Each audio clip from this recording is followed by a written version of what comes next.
அத்தியாயம் 1.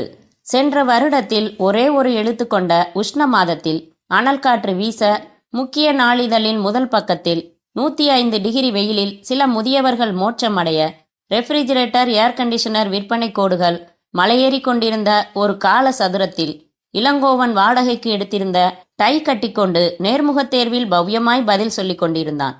உங்க பேரு? உலகத்திலேயே மிக சில்லியான கேள்வியில் ஆரம்பித்தான். இரட்டை டியூப்லைட்டின் வெளிச்சத்தை தன் முன்மண்டையில் பிரதிபலித்துக் கொண்டிருந்த மேனேஜர் கையில் விண்ணப்ப பாரத்தை வைத்துக்கொண்டு. சி. இளங்கோவன். தாடி வைத்திருந்தான். அப்பா பேரு? சிற்றரசு. கண்கள் இடுங்கி இருந்தன. பிஏ என்ன சப்ஜெக்ட்? சரித்திரம். பாதி காதுகளை மூடிய தலைமுடி.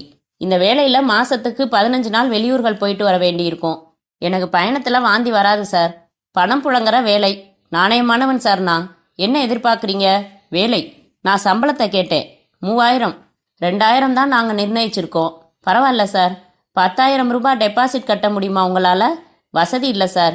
இல்லைன்னா யாராச்சும் ஒரு முக்கிய புள்ளி 10,000க்கு கம்பெனி பேருக்கு ஸ்டாம்ப் பேப்பரில் பாண்ட் எழுதி தருவாங்களா? அவ்வளவு தூரம் உதவுற முக்கிய புள்ளிங்க யாரையும் எனக்கு தெரியாது சார். 4 வருஷமாக வேலைக்காக அலையிறேன் சார். அப்பா இறந்து 2 வருஷமாச்சு சார். வீட்டில் வயசான அம்மா இருக்காங்க சார். அண்ணன் கல்யாணம் பண்ணிக்கிட்டு மாமனார் வீட்டோட போயிட்டான் சார். ரொம்ப கஷ்டப்படுறோம் சார். ரொம்ப நொந்து போயிருக்கேன் சார். சம்பளம் 1500 கொடுத்தா கூட போதும் சார். நான் நேர்மையா நாணயமா நடந்துப்பேன் சார். என்னை நம்புங்க. கொஞ்சம் இறக்கப்படுங்க சார். துளிர்த்த கண்ணீரை முழுக்கை சட்டையின் கைமுனையில் துடைத்து கொண்டான். தம்பி, நான் இங்க மேனேஜர். 6000 சொச்சம் சம்பளம் வாங்குறேன். அடுத்த தெருவில் ஒரு வாடகை சைக்கிள் என்னை நம்பி தருவானா சொல்லுங்க. மொத்தம் 15 பேரை தேர்ந்தெடுக்கிறேன். எல்லார்கிட்டையும் டெபாசிட் இல்லைன்னா பாண்டு வாங்க சொல்லி எனக்கு உத்தரவு. உங்களுக்கு ஒரே ஒரு சலுகை நான் தர முடியும். மற்றவங்களுக்கு 4 நாள் டைம் தரப்போறேன். உங்களுக்கு 1 வாரம் டைம் தர்றேன். பணம் இல்லைன்னா பாண்டுக்கு ஏற்பாடு பண்ண முயற்சி பண்ணுங்க. இல்லை சார், நான் நீங்கள் போகலாம். இளங்கோவன் பஸ் ஸ்டாப்பில் டீசல் மற்றும் சார்மினார் புகை நடுவில் சிந்தித்தான். கடற்கரையில் கன்னத்தில் கை தாங்கி தூரத்து சில்லவுட் படகுகளை பார்த்து கொண்டு கவலைப்பட்டான். பின்னிரவில் தனிமை சாலையில் அனாதையாய் நடந்து கொண்டு யோசித்தான். கட்டிலில் குப்புறப்படுத்து தலையணையை ஈரம் செய்து கொண்டு புகைப்பட அப்பாவை வெறித்தான். பிள்ளைக்கு 10,000 சேர்த்து வைத்தீர்களா அப்பா? பெரிய புடலங்காய் லட்சியம். கலைத்திறன் சரஸ்வதியின் வரம். அதை சமர்ப்பணத்திற்கு தான் பயன்படுத்துவேன். காசுக்காக மாட்டேன். உருப்பட்டீர்களா அப்பா? 15 நாட்கள் மெனக்கெட்டு சித்திரம் வரைந்து டெல்லி போட்டிக்கு அனுப்பி 3வது பரிசு பெற்றதை இந்தியன் எக்ஸ்பிரஸின் 8வது பக்கத்தில் பார்த்து சந்தோஷப்பட்டு கொண்டீர்கள். சட்டை பாக்கெட் நிரம்பியதா? பத்திரிகை ஆஃபீஸுக்கு போய் வரைஞ்சா காசு கொடுப்பாங்கப்பா. அந்த யோசனைக்கே சீற்றம். போடா, எனக்கு தெரியும். பெருசா சொல்ல வந்துட்டான். கண்டபடி வரைய சொல்லுவான். என்னால் முடியாது. ஹிந்தி வாத்தியாராய் பிரச்சார சபா நடத்தின பள்ளியில் வேலை பார்த்து கொண்டு வந்த 1000 சொச்சம் எந்த மூளைக்கு? இறந்து போன நீங்கள் விட்டு சென்றது என்னப்பா? ஊர் முழுக்க கடன். உங்கள் ஓவிய உபகரணங்கள், உங்கள் ஓவிய சேகரிப்புகள். வேறென்ன? இளங்கோ மனதில் சின்ன மின்னல். உறங்கிக் கொண்டிருந்த அம்மாவை நடுராத்திரியில் எழுப்பினான். ஏம்மா, அப்பா சேர்த்து வச்சிருந்த பழைய ஓவியங்களை எல்லாம் விற்றா கொஞ்சம் பணம் கிடைக்காது? அப்பாவை ஞாபகப்படுத்திட்டு இருக்கிறதே அதுதான்ப்பா. உடனே சென்டிமெண்ட். சும்மா இருமா நீ. உடனே ஸ்டூல் போட்டு ஏறி நீளமான அப்பாவின் மரப்பெட்டியை பரணில் இருந்து இறக்கி தூசு தட்டினான். திறந்தான். கேலண்டர் போல சுருட்டல்களாக 15-20 ஓவியங்கள், சில புத்தகங்கள். சில ஓவியங்களின் ஓரங்களில் செல்லரிக்க துவங்கி இருந்தன. உருப்படியாய் இருந்தவற்றை தனியாக திரட்டினான். யாரோ வரைந்த பழங்காலத்து ஓவியங்கள். ஒவ்வொன்றாக பிரித்து பார்த்தான். சிலவற்றில் பின்புறம் சிற்றரசுக்கு அன்புடன் என்ற ஆங்கிலத்தில் கையெழுத்துக்கள் இருந்தன. கலையை துரத்தின அப்பாவே, கொஞ்சம் காசையும் துரத்தி இருக்கலாம். சம்பாதிக்கும் விஷயத்தில் ஏமாந்த ஆசாமியாக இருந்து விட்டீர்களே. இதையெல்லாம் விற்கத்தான் போறியா இளங்கோ? கண்ணீர் ஏந்திய அம்மாவின் விழிகளை தயக்கமாக பார்த்தான். என்னை பொறுத்தவரை இவை குப்பை, உயிரற்றவை. அம்மாவை பொறுத்தவரை தன் கணவர் ஆசையாய் விரும்பி சேர்த்தவை என்கிற ஒரே காரணத்தால் இவை மரியாதைக்குரியவை, உயிரோட்டமுள்ளவை. எனக்கு வேற வழி இல்லம்மா. மறுநாள் பங்களாக்கள் உள்ள ஏரியாக்களுக்கு சென்றான். வாட்ச்மேனே பேசி துரத்தினான். இவன் அபய குரலை கேட்க எவருக்கும் நேரமில்லை. சார் சார், இதெல்லாம் ரொம்ப பழைய ஓவியங்கள் சார். ஃப்ரேம் செஞ்சு மாட்டினா ஹாலே கெட்டப்பா இருக்கும். இப்போ இந்த மாதிரி கிடைக்கவே கிடைக்காது சார். இது மாதிரி இப்போ யாரையாச்சும் வரைய சொல்லுங்க பார்க்கலாம். வேணாம்னா போயேன்பா என்று விரட்டுவதிலேயே குறியாக இருந்தார்கள். ஒன்றை கூட விற்க முடியாதவனாக அன்றைய தினத்தின் கடைசி முயற்சியாக அந்த பங்களாவை தேர்ந்தெடுத்தான். நெருங்கினான். கேட் அருகில் யாரும் இல்லை. திறந்து கொண்டு உள்ளே வந்தான். போர்டிகோவை நெருங்கும்போது கன்றுக்குட்டி சைஸில் இருந்த அந்த அல்சேஷன் பாய்ந்து வர அதிர்ந்து போய் ஓடத் துவங்கி இடறி விழுந்து பையை தவறவிட்டு சுதாரித்து எழுமுன் அல்சேஷன் பாய்ந்து வலது காலின் ஆடுதசையில் முன்பற்களை பதித்தே விட்டது. அலறினான். அதற்குள் வாட்ச்மேன் ஓடி வந்து நாயை இழுத்து பிடிக்க இவன் மயங்கி சரிந்தான். இளங்கோவின் கண் விழித்தது அந்த பங்களாவின் உள்ளறையில். காலில் கட்டு, எதிரே கோட் சூட்டில் அந்த பெரிய மனிதர் புன்சிரிப்புடன். அருகில் அவரின் அச்சின் திருத்தப்பட்ட பிரதியாக ஒரு இளைஞன். பயப்படாதப்பா, பெரியனா இல்லாது. டாக்டர் வந்து ஊசி போட்டாரு. நாயை கட்டி போடாததுக்கு மன்னிப்பு கேட்டுக்கிறேன். எங்க தப்பு தான். உன் பை இதோ இருக்கு, அவசரம் இல்லை. இன்னும் கொஞ்ச நேரம் ரெஸ்ட் எடுத்துக்கிட்டு அப்புறம் நீ போகலாம். ஏதாச்சும் சாப்பிட்றியாப்பா? இவ்வளவு இதமான வார்த்தைகளை கேட்டே இராத அவன் காதுகள் தங்கள் உணர்ச்சி பெருக்கை கண்களில் காட்ட ஏற்பாடு செய்தன. ஏன் தம்பி அலற? வலிக்குதா? இல்லை சார். எதுக்கு வந்த நீ? சார், எங்க அப்பா ஒரு ஆர்டிஸ்ட். சுவாமி படங்கள் சிற்பங்கள் மட்டும்தான் வரைவாரு. நான் பிஏ படிச்சுட்டு 4 வருஷமா வேலை கிடைக்காம அலையிறேன். இப்போ ஒரு வேலை கிடைச்சிருக்கு. அதுக்கு 10,000 ரூபாய் டெபாசிட் கட்டணும். என்கிட்ட பணம் இல்லை. அப்பா விட்டுட்டு போன ஒரே சொத்து இந்த ஓவியங்கள். அவர் விரும்பி சேகரித்த பழைய ஓவியங்கள். இதை விற்று பணம் சேர்க்க முடியுமான்னு முயற்சி பண்ணினேன். நாயை விரட்டுற மாதிரி தான் எல்லா இடத்துலையும் விரட்டுறாங்க. மறுபடி அவன் அழுதான். அவர் கைகளை கட்டிக்கொண்டு அமைதியாக அவனை பார்த்தார்.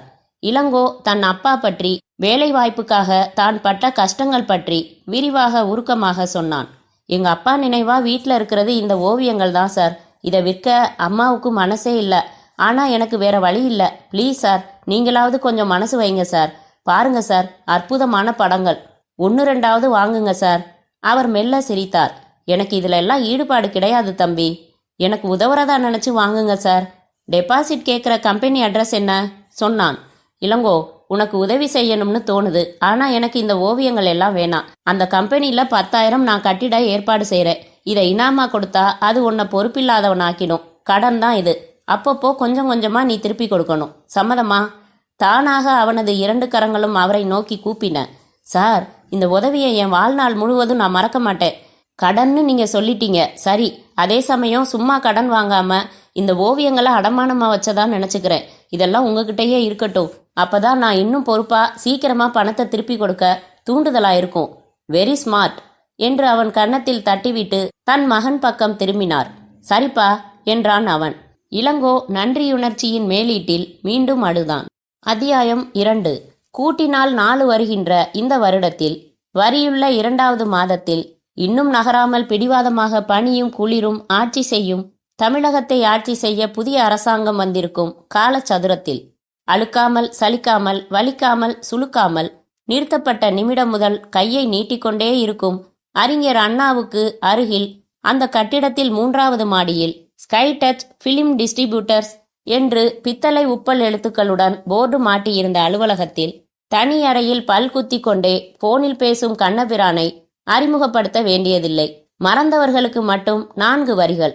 மிகச் சின்ன வயதிலேயே சினிமா ஆசையில் வீட்டை பகைத்து திருடி சினிமாவில் ஏமாந்து ரிக்ஷா இழுத்து மாமா வேலை பார்த்து ஜகதல பிரதாப நண்பன் முஸ்தபாவிடம் கஞ்சா விற்பனை, பெண் விற்பனை என்று தொழில் கற்று பெங்களூரில் சினிமா டிஸ்ட்ரிபியூட்டராகி பெரிய மனிதராகி அப்புறம் வேறு சில பல சட்டத்திற்கு புறம்பான காரியங்களை அவ்வப்போது செய்து சில சமயம் மாட்டிக்கொண்டு அப்படியும் விடுதலையாகி கண்ணபிரான் கையில் மடக்கின செய்தித்தாள் வைத்திருந்தார்.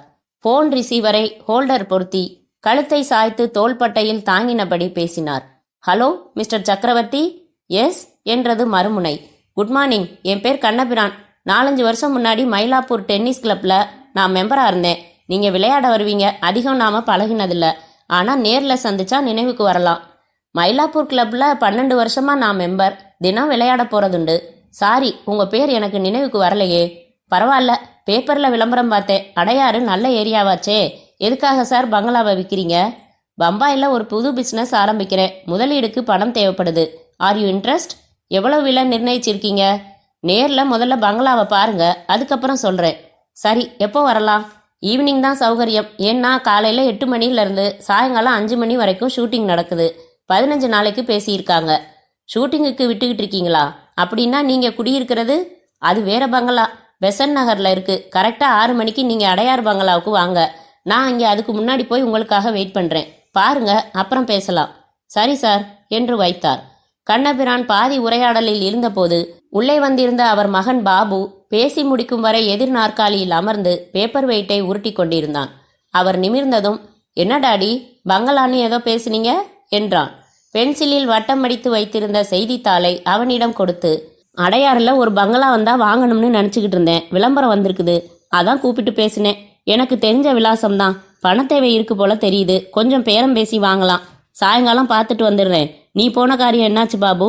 வேணாண்டாடி, போலீஸ் ரொம்ப தீவிரமாக இறங்கி இருக்காங்க. ஜேம்ஸ் சொல்றதுல பாதி போய் நிறைய தடயங்கள் விட்டுட்டு வந்துட்ட மாதிரி தெரியுது. வில்லங்கம் வேணாம், அந்த நகைகளை நாம வாங்க வேணாம். நைஸா பேசி கழிச்சு விட்டுடுங்க என்ற பாபு அமிலக்கலவை பேண்ட்டும் வட்டக்கழுத்து பனியனும் அணிந்திருந்தான். 5 நிமிடங்களுக்கு ஒரு முறை இடது கை விரல்களால் பின் தலையை கோதி விட்டு கொண்டான். பரவாயில்லையே, தேறிட்டியே என்று அவன் தோளில் தட்டினார் கண்ணபிரான். இந்த டீல் வேணாம்னு நான் நேத்தே முடிவுக்கு வந்துட்டேன் பாபு. நீ என்ன முடிவு எடுக்கிற பார்க்கலாம்னு தான் உன்னை விசாரிக்க சொன்னது. என்ன டாடி, டெஸ்ட் வைக்கிறீங்களா எனக்கு? இல்ல, வெள்ளோட்டம், ஒத்திகை. எதுக்கு? தனியா உங்ககிட்ட ஒரு திட்டத்தை ஒப்படைச்சா செஞ்சு முடிக்கிற பக்குவம் வந்துருச்சான்னு பார்க்குற ஒத்திகை. வந்துருச்சா? வந்துக்கிட்டே இருக்கு. சீக்கிரம் உனக்கு ஒரு திட்டம் தர பார்க்குறேன். காத்துக்கிட்டு இருக்கேன் டாடி. பாபு புறப்பட்டு போனதும் கண்ணபிரான் தன் அலுவலக காரியங்களில் ஈடுபட்டார். அழகி போட்டி போல அழகிய பங்களா போட்டி நடைபெறும் ஒரு மேடையாக இருந்தது ஜீவா நகர். கட்டிடக் கலைஞர்களின் வியர்வை கான்கிரீட் வசீகரங்களாக உருமாறியிருக்க, கொண்டை ஊசிகளாக ஆண்டனாக்கள், ஏர் கண்டிஷனர்களை கர்ப்பம் சுமந்த ஜன்னல்கள். தனது மாருதியை வேகம் குறைத்து அந்த பங்களா வாசல் காம்பவுண்ட் கேட்டை நோக்கி செலுத்தினார் கண்ணபிரான். சக்ரா என்று மார்பிள் கல்லில் தங்க எழுத்துக்கள் ஆங்கிலத்திலும் தமிழிலும். வாட்ச்மேன் கிட்டே வந்து விசாரித்து கொண்டு பிறகுதான் இரட்டை கதவுகளை திறந்தான். அரைவட்ட தோட்டம், அதில் வரிசையாக தொட்டி செடிகள் எல்லை அமைத்திருக்க, கிராப் செய்யப்பட்ட ஜெர்மன் புல்வெளி, சென்டராக இரும்பு குழாய்கள் நட்டு அமைக்கப்பட்டிருந்த ஊஞ்சல், கருப்பு கிரானைட் பிளேட்டுகள் அணைத்த 2 மகா பில்லர்களின் தயவில் 4 கார்கள் நிறுத்த முடிகிற போர்ட்டிகோவில் சென்று நின்ற மாருதி 3வது வண்டி. வேக்ஸில் குளித்து மின்னும் டயாட்டோ சக்கரவர்த்தியின் வண்டியாக இருக்க வேண்டும் என்று நினைத்து கொண்டார். மற்றொன்று அம்பாசிடர். முகப்பு வாசலில் தேக்கு நிலையின் மேல் பகுதி அரைவட்டமாக வளைந்து இருந்தது. கண்ணபிரான் காரை விட்டு இறங்கினதும் டை முடிச்சை நேராக்கி கொண்டார். கோட்டை சரி செய்து கொண்டார். உள்ளே வந்தார். வியந்தார். தான் ஏதாவது கனவு காட்சி செட்டிங்கிற்குள் வந்து நிற்கிறோமா என்று பிரமித்தார். மிக உயரமான கூரை, 4 2 பெட்ரூம், வீடே கட்டிவிட முடிகிற பரப்புக்கு hall, chandeliers, furnitures, carpets, paintings. Yes என்றான் ஒரு இளைஞன் உதித்து. மிஸ்டர் சக்கரவர்த்தி 6 மணிக்கு என்னை வர சொல்லியிருந்தாரு. உங்க பேர் கண்ணபிரானா? ஆமா. உட்காருங்க, மாடிக்கு போயிருக்காரு, இப்போ வந்துருவாரு. நீங்க யாரு? இந்த பங்களாவுக்கு மேனேஜர். பங்களாவுக்கு மேனேஜரா என்றார் வியப்பாய். ஆமா சார், ஷூட்டிங் நடத்த அனுமதிக்கிறோமே, அவங்க எதையும் சேதப்படுத்திடாம கண்காணிக்க வேண்டியிருக்கு. கார்டன் மெயின்டெனன்ஸ், கிளீனிங்குக்கு மட்டும் 6 பேர் வேலை பார்க்குறாங்க. அவங்கள மேய்க்கிறதே பெரிய வேலை தானே. ஒரு நாள் ஷூட்டிங்குக்கு எவ்வளவு வாடகை? 15,000, தவிர எலக்ட்ரிக்கல் சார்ஜ், கிளீனிங் சார்ஜ் தனியாக வாங்குறோம். இது வரைக்கும் தமிழ், தெலுங்கு, ஹிந்தின்னு 46 படங்களில் நடிச்சிடுச்சு இந்த பங்களா. Tight call sheet sir. இவ்வளவு நல்ல வருமானம் உள்ள சொத்தை ஏன் விற்கிறாரு? சாரி சார், அது முதலாளியை தான் கேட்கணும். அவன் நகர்ந்தான். கண்ணபிரான் எழுந்து அந்த ஹாலை சுற்றி பார்த்தார். கதவுகளை தொட்டு பார்த்தார். ஓவியங்களை பார்த்தார். மாடிப்படிகளில் இறங்கி வந்தார் சக்கரவர்த்தி. வெள்ளை சஃபாரி உடை அணிந்திருந்தார். தங்க பிரேமில் கண்ணாடி, தலையில் அங்கங்கே ஒரு சில சுயேச்சை நரைகள். அருகில் மற்றொரு இளைஞர் இருந்தார். கண்ணபிரான் கைகுலுக்கி அறிமுகப்படுத்தி கொண்டார்.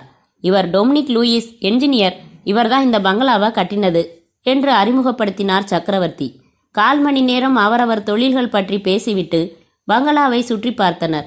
சக்கரவர்த்தி ஒவ்வொரு பகுதியாக நிதானமாக நடத்தி சென்றார்.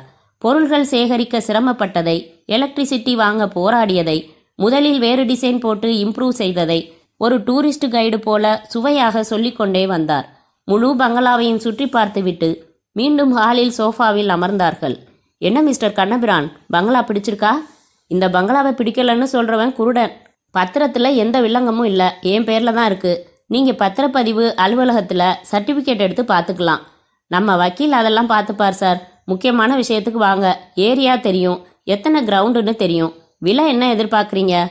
பேப்பர் விளம்பரத்துக்கு முன்னாடியே 7-8 பார்ட்டிகள் வந்து பார்த்தாங்க சார். ஓப்பனாக சொல்கிறேனே, அதிகபட்சம் யார் கேட்குறாங்களோ அவங்களுக்கு தருவேன். நீங்களும் அப்படி தான் செய்வீங்க. கடைசியாக 44 வரைக்கும் கேட்டிருக்காங்க. அதிகம் சார். இந்த ஏரியாவுக்கு இது நார்மலான ரேட் சார். காலிமனையே கிரவுண்டு 15க்கு மேலே போகுது சார். ஒரு சந்தேகம், நீங்க சொல்ற விலை இந்த ஃபர்னிச்சர்கள் எல்லாம் சேர்த்து தானே? ஆமா, ஆனா சுவத்துல மாட்டி இருக்கிற 12 பெயிண்டிங்கை மட்டும் கலட்டிக்குவேன். ஏன் அப்படி? ஒரு சின்ன கதை. போன வருஷம் ஒரு பையன் வேலைக்கு டெபாசிட் கட்ட பணம் வேணும்னு அந்த ஓவியங்களை எல்லாம் எடுத்துக்கிட்டு வந்தான். அவங்க அப்பா சேகரிச்சதான் அடமானம் மாதிரி வச்சுக்கிட்டு பணம் கட்ட ஏற்பாடு செஞ்சேன். 3 மாசம் கழிச்சு விசாரிச்சா அந்த கம்பெனியே இல்லை, ஃப்ராடு கம்பெனியா. போலீஸ் மூடி சீல் வச்சுட்டாங்க. அந்த பையன் வீட்டு விலாசத்துல விசாரிச்சா காலி பண்ணிட்டு போயிட்டதா தெரிஞ்சுது. அந்த பையன் அப்புறம் வரவே இல்லை. கம்பெனி மூடினதுனால வேலை போயிருக்கும்.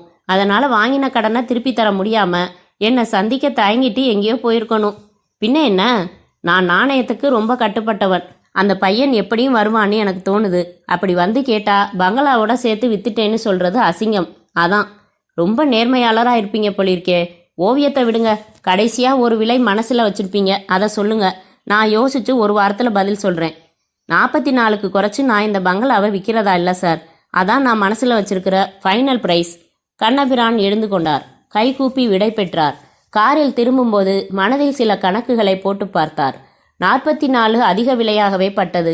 40க்கு மேல் கொடுப்பவன் முட்டாள் என்று நினைத்தார். தான் அந்த முட்டாளாக விரும்பவில்லை. அந்த பங்களாவை வாங்குகிற எண்ணத்தை விலக்கி கொண்டு விட்டார்.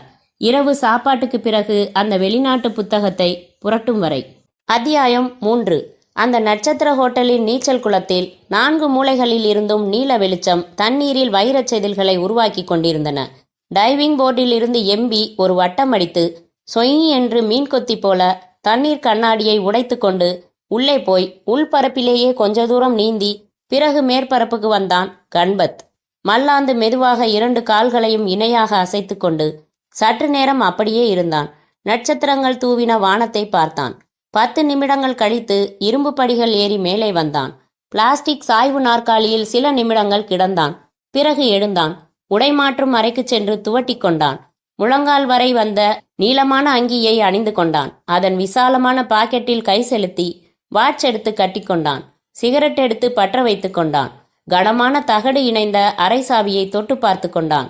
விசிலில் புதிதாக மெட்டமைத்து கொண்ட ஹோட்டலின் உள் வழிகளில் நடந்து லிப்டில் நுழைந்து 7வது மாடிக்கு வருவதற்குள் கண்ணாடி பார்த்து கையாலேயே தலைவாரி கொண்டான். தன் அறைக்குள் நுழைந்ததும் இன்டர்காம் எடுத்து பார் பிரிவுக்கான எண் அழுத்தி ஆர்டர் செய்தான். உடை மாற்றிக்கொண்டான். சூட்கேஸில் இருந்து ஆங்கில நாவலை எடுத்துக்கொண்டு கட்டிலில் அமர்வதற்கு முன் டெலிவிஷனை போட்டான். வசந்தா, ஆஃபீஸுக்கு நேரமாச்சு, காப்பி எங்க? அப்பப்பா பறக்காதீங்க, இதோ வந்துட்டேன். அணைத்தான். கட்டிலில் சரிந்து அடையாள பக்கத்தை புரட்டி கொண்டான். கண்பத் என்று பெயர் மாறிப்போன கணபதி. கண்பத்தை பிளாஷ்பேக்கில் பார்த்தால் ஒரு விரும்பக்கூடிய ஹீரோ. குருட்டு கிழவி ரோட்டை கடக்க உதவினவன். தமிழ் பேரவையில் செயலாளராக இருந்து பாரதி நினைவு பிறந்த நாட்களுக்கு விழா எடுத்தவன். 1000 சொச்சம் இருந்த மணிப்பர்ஸை சப்வேயில் கண்டெடுத்து 30 ரூபாய் ஆட்டோவுக்கு செலவு செய்து விலாசதாரரிடம் சேர்த்தவன். தபால் ஆபீஸில் தினம் அரை மணி நேரம் மணி ஆர்டர் ஃபாரம் நிரப்பி தந்தவன். எம்ஏ ஆங்கிலம் முதல் வகுப்பில் தேறியவன்.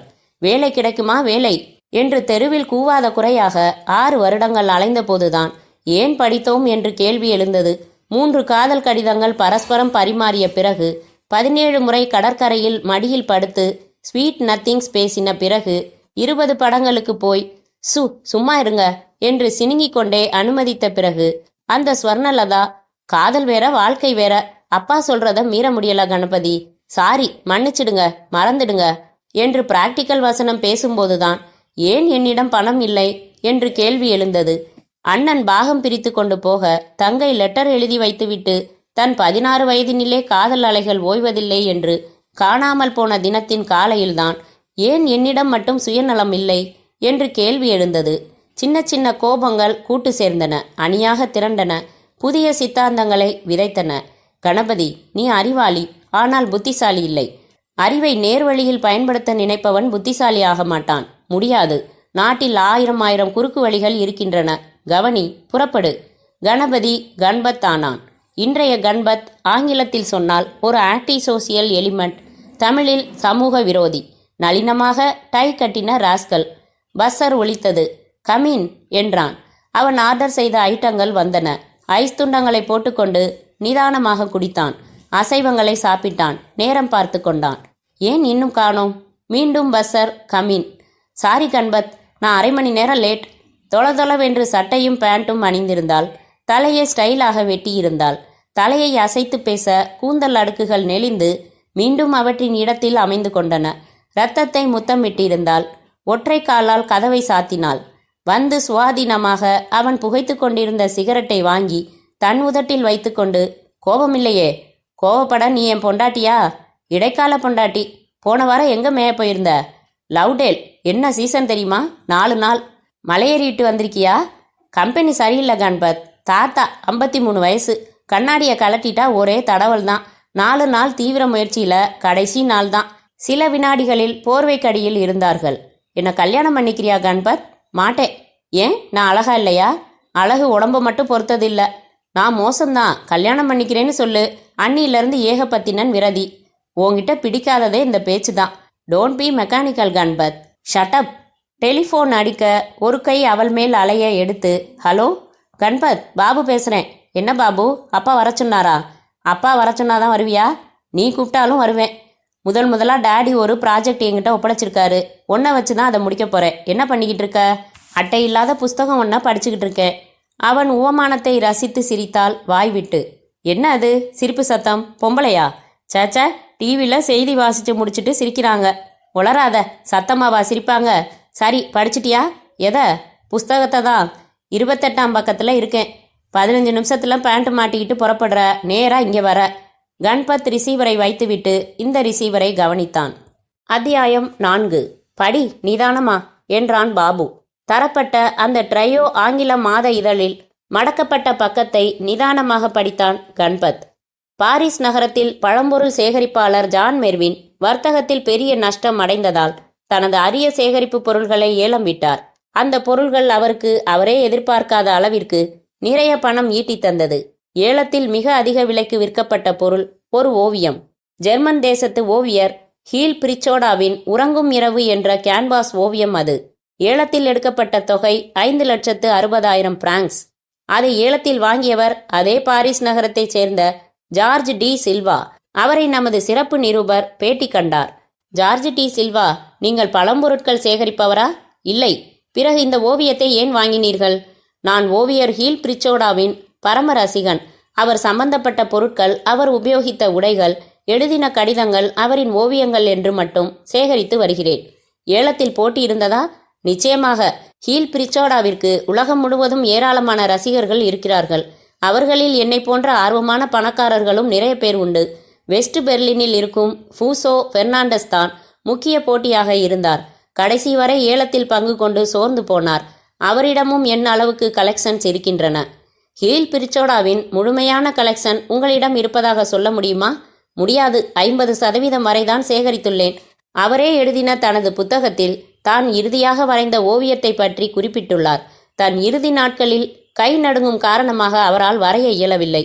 ஹாலிடே டேஞ்சர் என்ற தலைப்பில் அவர் வரைந்த கடைசி ஓவியத்தை இந்தியா சென்றபோது வரைந்திருக்கிறார்.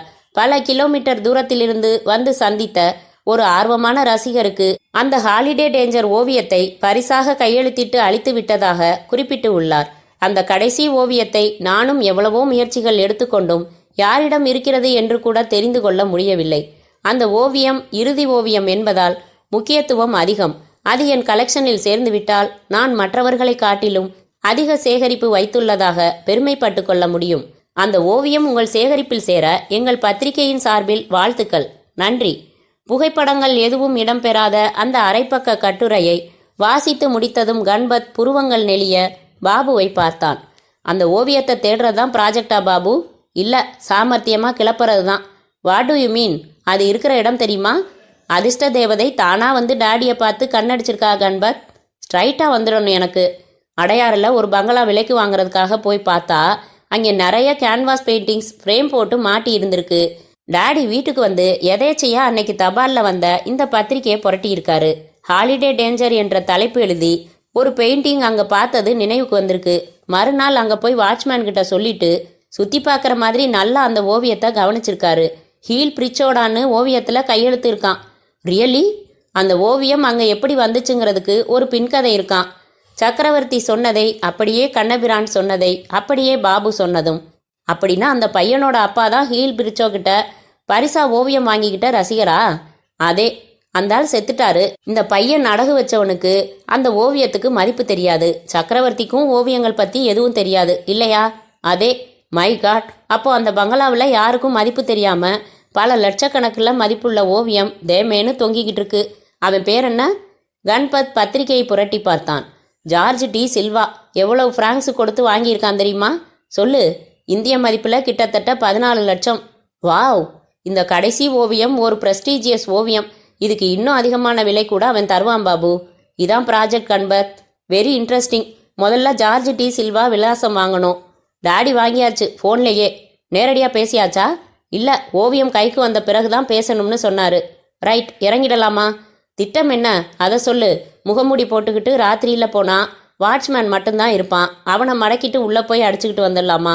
அதை விட பைத்தியக்காரத்தனமான வேலை வேற இல்லை. ஏன்? அந்த ஓவியம் திருட்டு போகக்கூடாது பாபு. ஆனால் அது நம்மக்கிட்ட இருக்கணும். எலெக்ஷன் மீட்டிங் நிறைய கேட்டியா? பாபு, இந்த புத்தகத்துக்கு தமிழ்நாட்டில் எத்தனை பேர் சந்தா கட்டுறாங்கன்னு தெரியாது. ஆனால் பெரிய பத்திரிகை ஆஃபீஸ்களில் உலகத்தில் வெளிவர்ற குறிப்பிடத்தக்க பத்திரிகைகள் பூராவுக்கும் சந்தா கட்டியிருப்பாங்க. யாராவது ஒரு உதவி ஆசிரியரை இந்த செய்தி கவர்ந்து தமிழாக்கம் செஞ்சு வெளியிடலாம். அப்போ எல்லாருக்கும் இந்த ஓவியத்தோட மதிப்பு தெரிய வரும். அதில் சில பேர் இந்த பங்களால பார்க்கலாம். சக்கரவர்த்தியே கூட முழிச்சுக்கலாம். அதனால் ரொம்ப குவிக்காக, ரொம்ப சாமர்த்தியமாக இதை நடத்தணும். எதை? ஒரிஜினல் ஓவியத்தை எடுத்துட்டு டூப்ளிகேட் ஓவியத்தை வைக்கிறத. டூப்ளிகேட் ஓவியமா? எஸ். அதை எப்படி தயார் செய்ய முடியும்? முடியும். அதான் எப்படி? அது ஏன் தலைவலி பாபு. பாதி ஏற்பாடுகளானதும் சொல்கிறேன். டேர்ம்ஸ் என்ன? நீயே சொல்லிடு கண்பத். ஜார்ஜ் டி சில்வா இந்த ஓவியத்தை என்ன விலைக்கு வாங்கிக்கிறானோ அந்த விலையில் 40% எனக்கு, 60% உனக்கு. ஓகே. தினம் அங்கே ஷூட்டிங் நடக்கிறது ஒரு பெரிய வசதி. நாளைக்கு முதல் காரியமாக ஹாலிடே டேஞ்சரை சந்திச்சிடுறேன். அதுக்கப்புறம் அடுத்த கட்ட திட்டம். கண்பத் எழுந்து கொண்டு சிகரெட் பாக்கியை ஆஸ்ட்ரேயில் திணித்தான். அத்தியாயம் 5. பைப்பை பற்ற வைத்து கொண்டார் அப்பா. ஆனந்த், மறுபடி சொல்கிறேன், நீ அவளை மறந்தே ஆகணும்.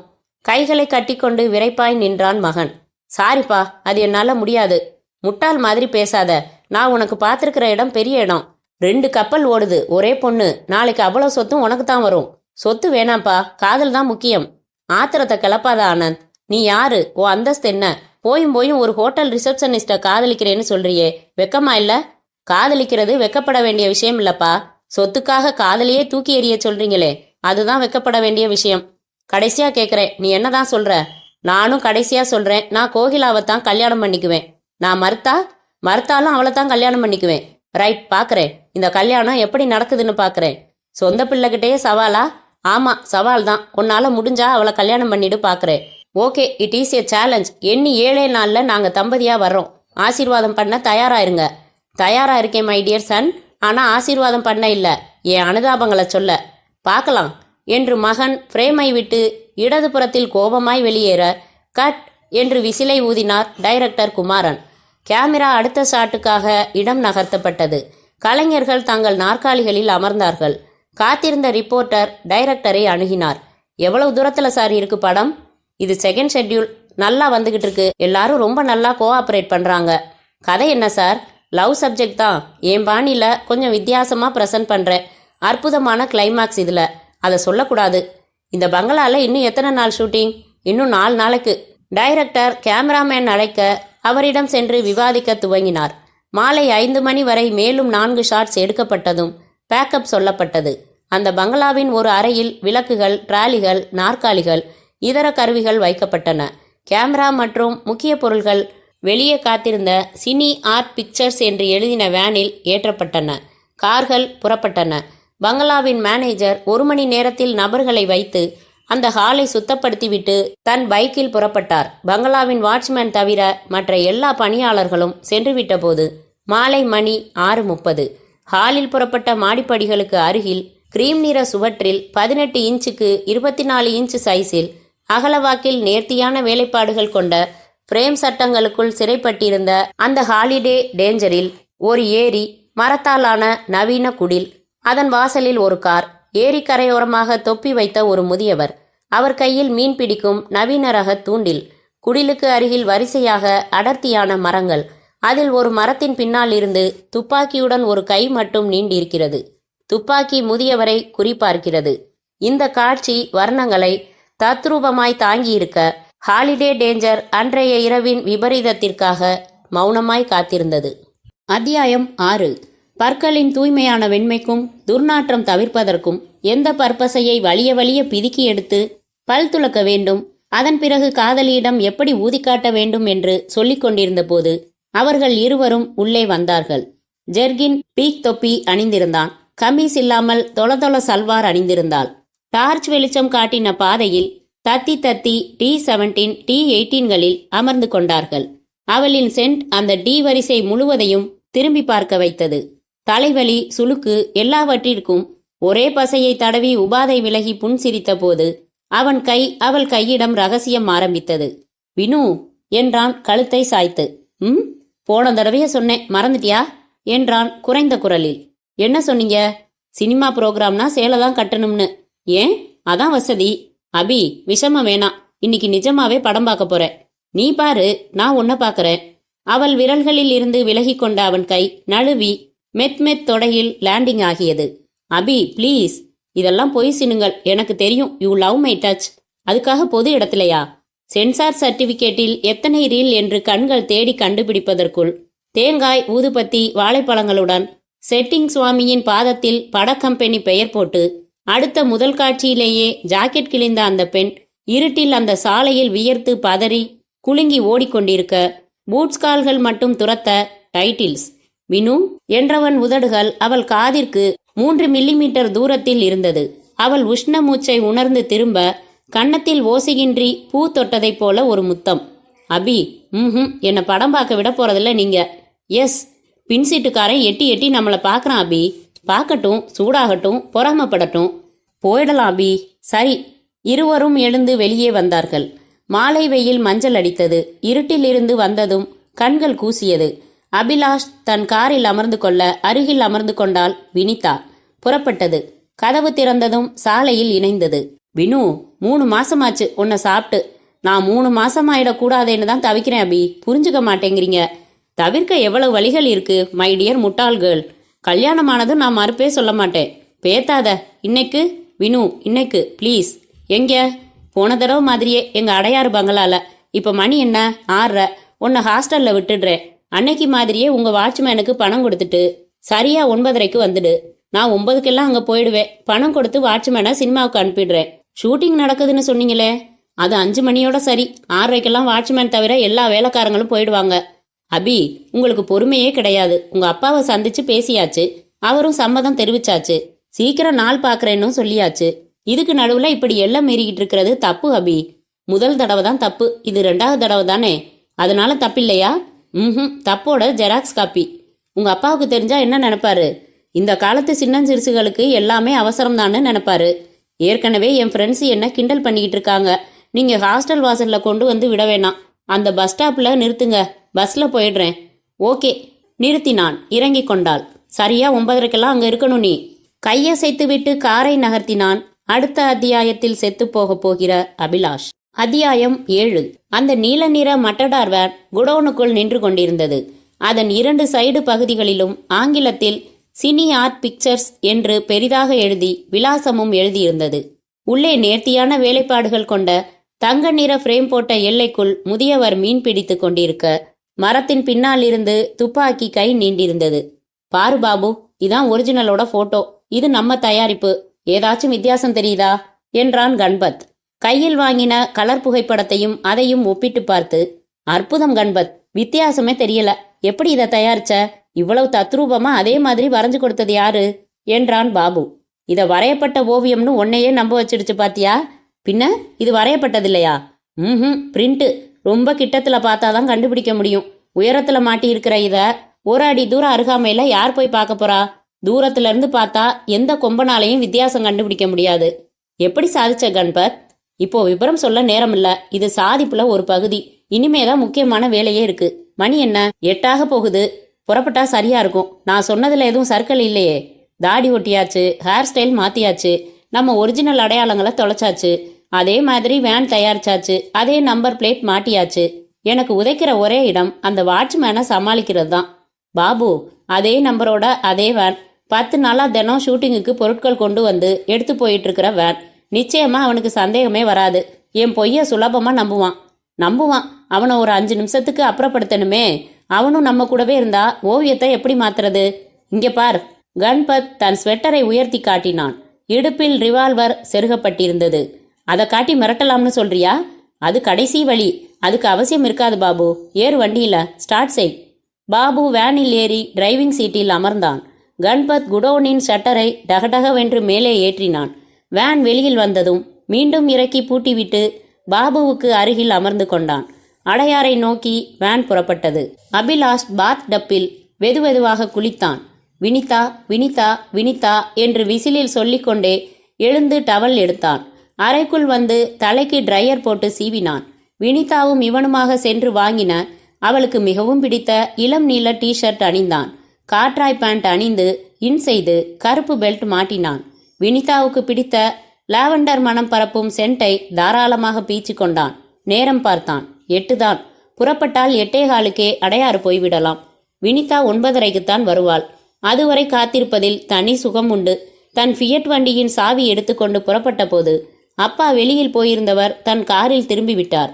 எங்க புறப்பட்டுட்டா அபிலாஷ்? நைட் ஃப்ளைட்ல ஒரு ஃப்ரெண்டு டெல்லி புறப்படுறான்டாடி. வழி அனுப்பிட்டு வந்துடுறேன். சீக்கிரம் வந்துரு.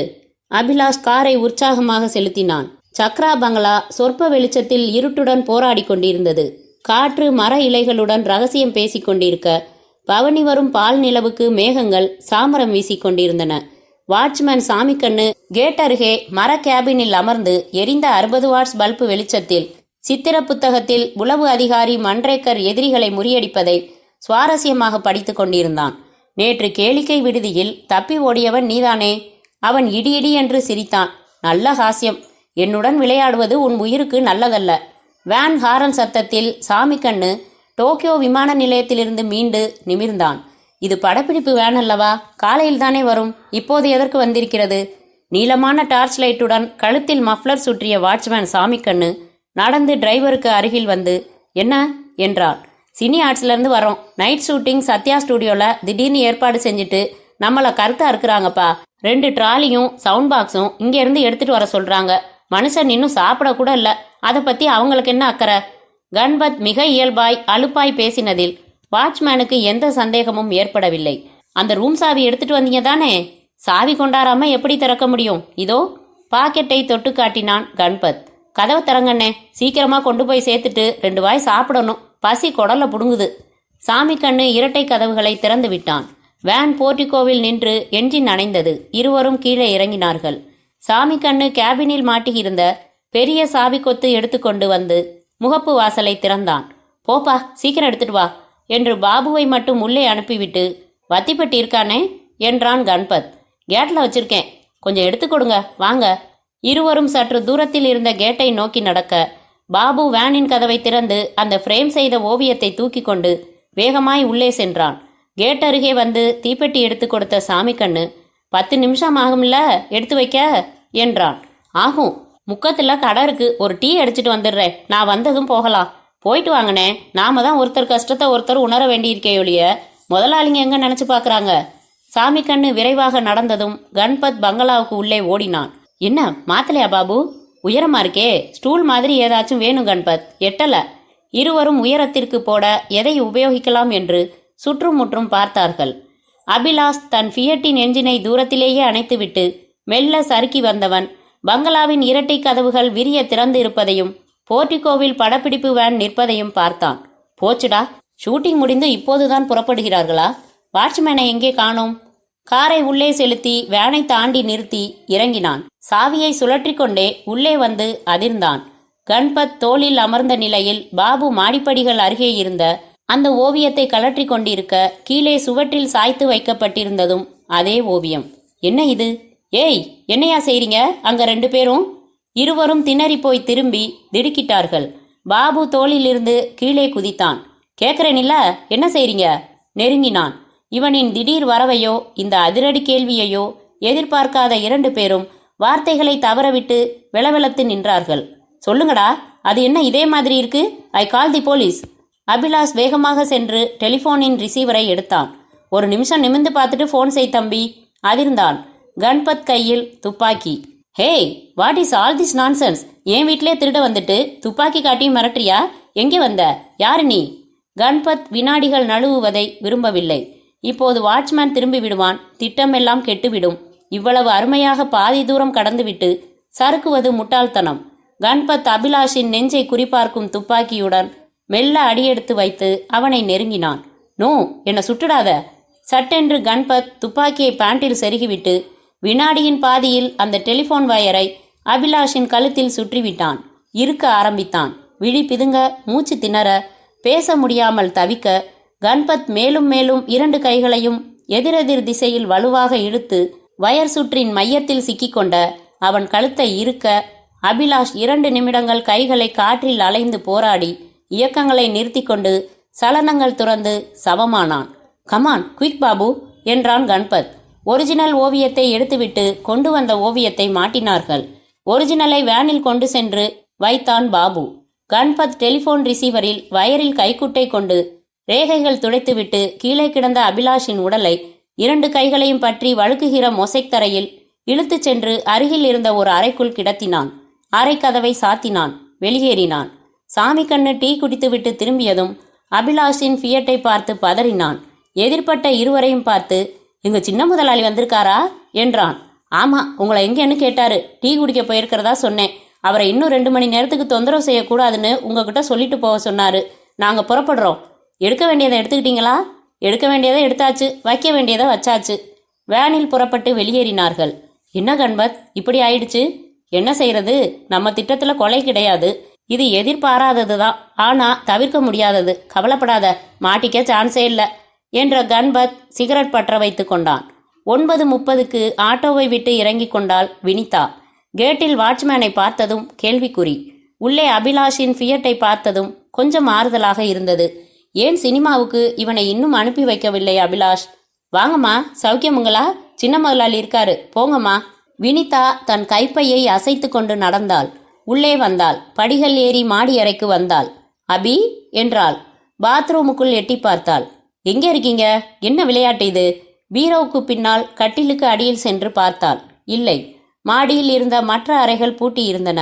கீழே இறங்கி வந்தாள். கார் நிற்கிறதே, உள்ளே இருப்பதாக வாட்ச்மேனும் சொன்னானே, எங்கே அவர்? லேசாக கலவரப்பட்டாள். அபி அபி என்றாள். கீழே இருந்த ஒவ்வொரு அறையாக பார்த்து அந்த அறைக்குள் நுழைந்து அபிலாஷ் என்று அலறினாள். அத்தியாயம் 8. சபாஷ் என்றார் கண்ணபிரான். கன்பத்தின் கையை அழுத்தமாக பற்றி குலுக்கினார். பாபுவின் தோளில் கை போட்டு பெருமிதத்துடன் அணைத்து கொண்டு விடுவித்தார். கட்டிலின் மேல் படுக்க வைக்கப்பட்டிருந்த ஓவியத்தை பார்த்தார். என்ன இருக்கு இதுலன்னு அடிச்சுக்கிறாங்க? மெட்டீரியல் வைஸ் 10 ரூபாய்க்கு மேல மதிப்பில்லை சார். அந்த படைப்பாளிக்கு உள்ள இமேஜை வச்சுதான், மக்களோட ரசிகத்தன்மை, வினோத குணங்களை வச்சுதான் இது மாதிரி பொருள்களுக்கு ஒரு ஃபேன்சி பிரைஸ் உருவாகுது. கன்பத், டூப்ளிகேட்டை வச்சுட்டு ஒரிஜினல் எடுத்து வந்திருக்கோம். இது ஒரிஜினல் தானான்னு தெரியுமா? ஹீல் பிரிச்சோடா ஓவியத்துல இதோ தன் பேர் எழுதியிருக்காரே, ஹீல் பிரிச்சோடா. என்னையா பேரு? பிஸ்லரி சோடா, வாஷிங் சோடான்னு. கன்பத், அந்த ஹீல் பிரிச்சாவோட கையெழுத்து இப்படித்தான் இருக்கும்னு நமக்கு தெரியாதே. சார், புதுசா கிளப்பி விடாதீங்க. கட்டுரையில ஹாலிடே டேஞ்சர்னு தலைப்பு போட்டிருக்கான்.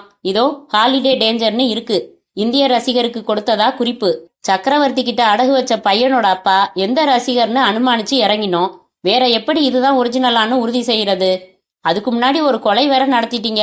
சொன்னேனே சூழ்நிலைய, வேற என்ன செய்ய முடியும் அந்த சமயத்துல? ஓகே, கெட்டிக்காரத்தனமா கொண்டாந்துட்டீங்க. இதை காசாக்குறது தான் இதை விட முக்கியமான வேலை. கன்பத் அந்த ஓவியத்தை பார்த்தான். சார், அந்த கட்டுரையில ஜார்ஜ் டி சில்வா என்ன சொல்றான்? ஹீல் பிரிச்சோடா இந்தியாவில் ரசிகருக்கு கையெழுத்து போட்டு பரிசா கொடுத்தாரு. இந்த ஓவியத்துல உள்ள கையெழுத்து யார் வரைஞ்சதுன்னு தெரிவிக்கிற வெறும் பெயர் தான். ஒரு ரசிகருக்கு கொடுத்தப்போ பிரத்யேகமா அவர் கையெழுத்து போட்டிருக்கணும். எங்க இல்லையே அப்படி? பின்புறம் போட்டிருக்கலாம் ஒருவேளை. பாபு, ஒரு சின்ன சுத்தியல் எடுத்துக்கிட்டு வா. எப்படி இருந்தாலும் இந்த ஓவியத்தை பிரேமோட வச்சிருக்கிறதும் கொண்டு போறதும் சௌகரியப்படாது. பிரிக்கத்தான் வேணும். பிரிச்சு பார்த்துடலாமே. என்ன சார்? பார்த்துருவோமே. பாபு சுத்தியல் எடுத்து வர மெதுவாக தட்டி ஒவ்வொரு சட்டமாக கலற்றி எடுத்து கேன்வாஸ் ஓவியத்தை தனியாக எடுத்து பின்பக்கம் திருப்பி பார்த்து புன்னகைத்தான் கன்பத். பச்சை நிறத்தில் அன்பு ரசிகர் சிற்றரசுவிற்கு என்று ஆங்கிலத்தில் எழுதி ஹீல் பிரிச்சோடா என்று கையெழுத்திட்டு 6/3/1972 என்று தேதியும் போட்டிருந்தார். இதேதான் சார், சந்தேகமே வேணாம். அப்போ இதோ இருக்கு George de Silva phone number, நீயே பேசு என்றார் கண்ணபிரான் உற்சாகமாய்.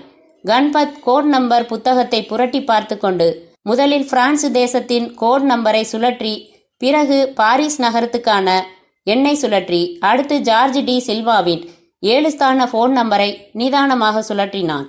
அந்தரத்தில் மிதக்கும் இந்திய சாட்டிலைட் ஒரு விசுவாச ஊழியனாய் செயல்பட்டு அடுத்த வினாடிகளில் பர் பர் என்று 5000 சொச்ச கிலோமீட்டர்களுக்கு அந்த பக்கத்தில் ஒலி ஏற்படுத்தியது. ஹலோ என்றால் எவளோ. மிஸ்டர் ஜார்ஜ் டி சில்வாவுடன் உடனே பேச வேண்டும், இந்தியாவிலிருந்து பேசுகிறோம் என்றான் கன்பத் கண்ணியமான ஆங்கிலத்தில். அவர் ஊரில் இல்லை, தன் விடுமுறையை அனுபவிக்க லயான்ஸ் நகரம் சென்றிருக்கிறார்.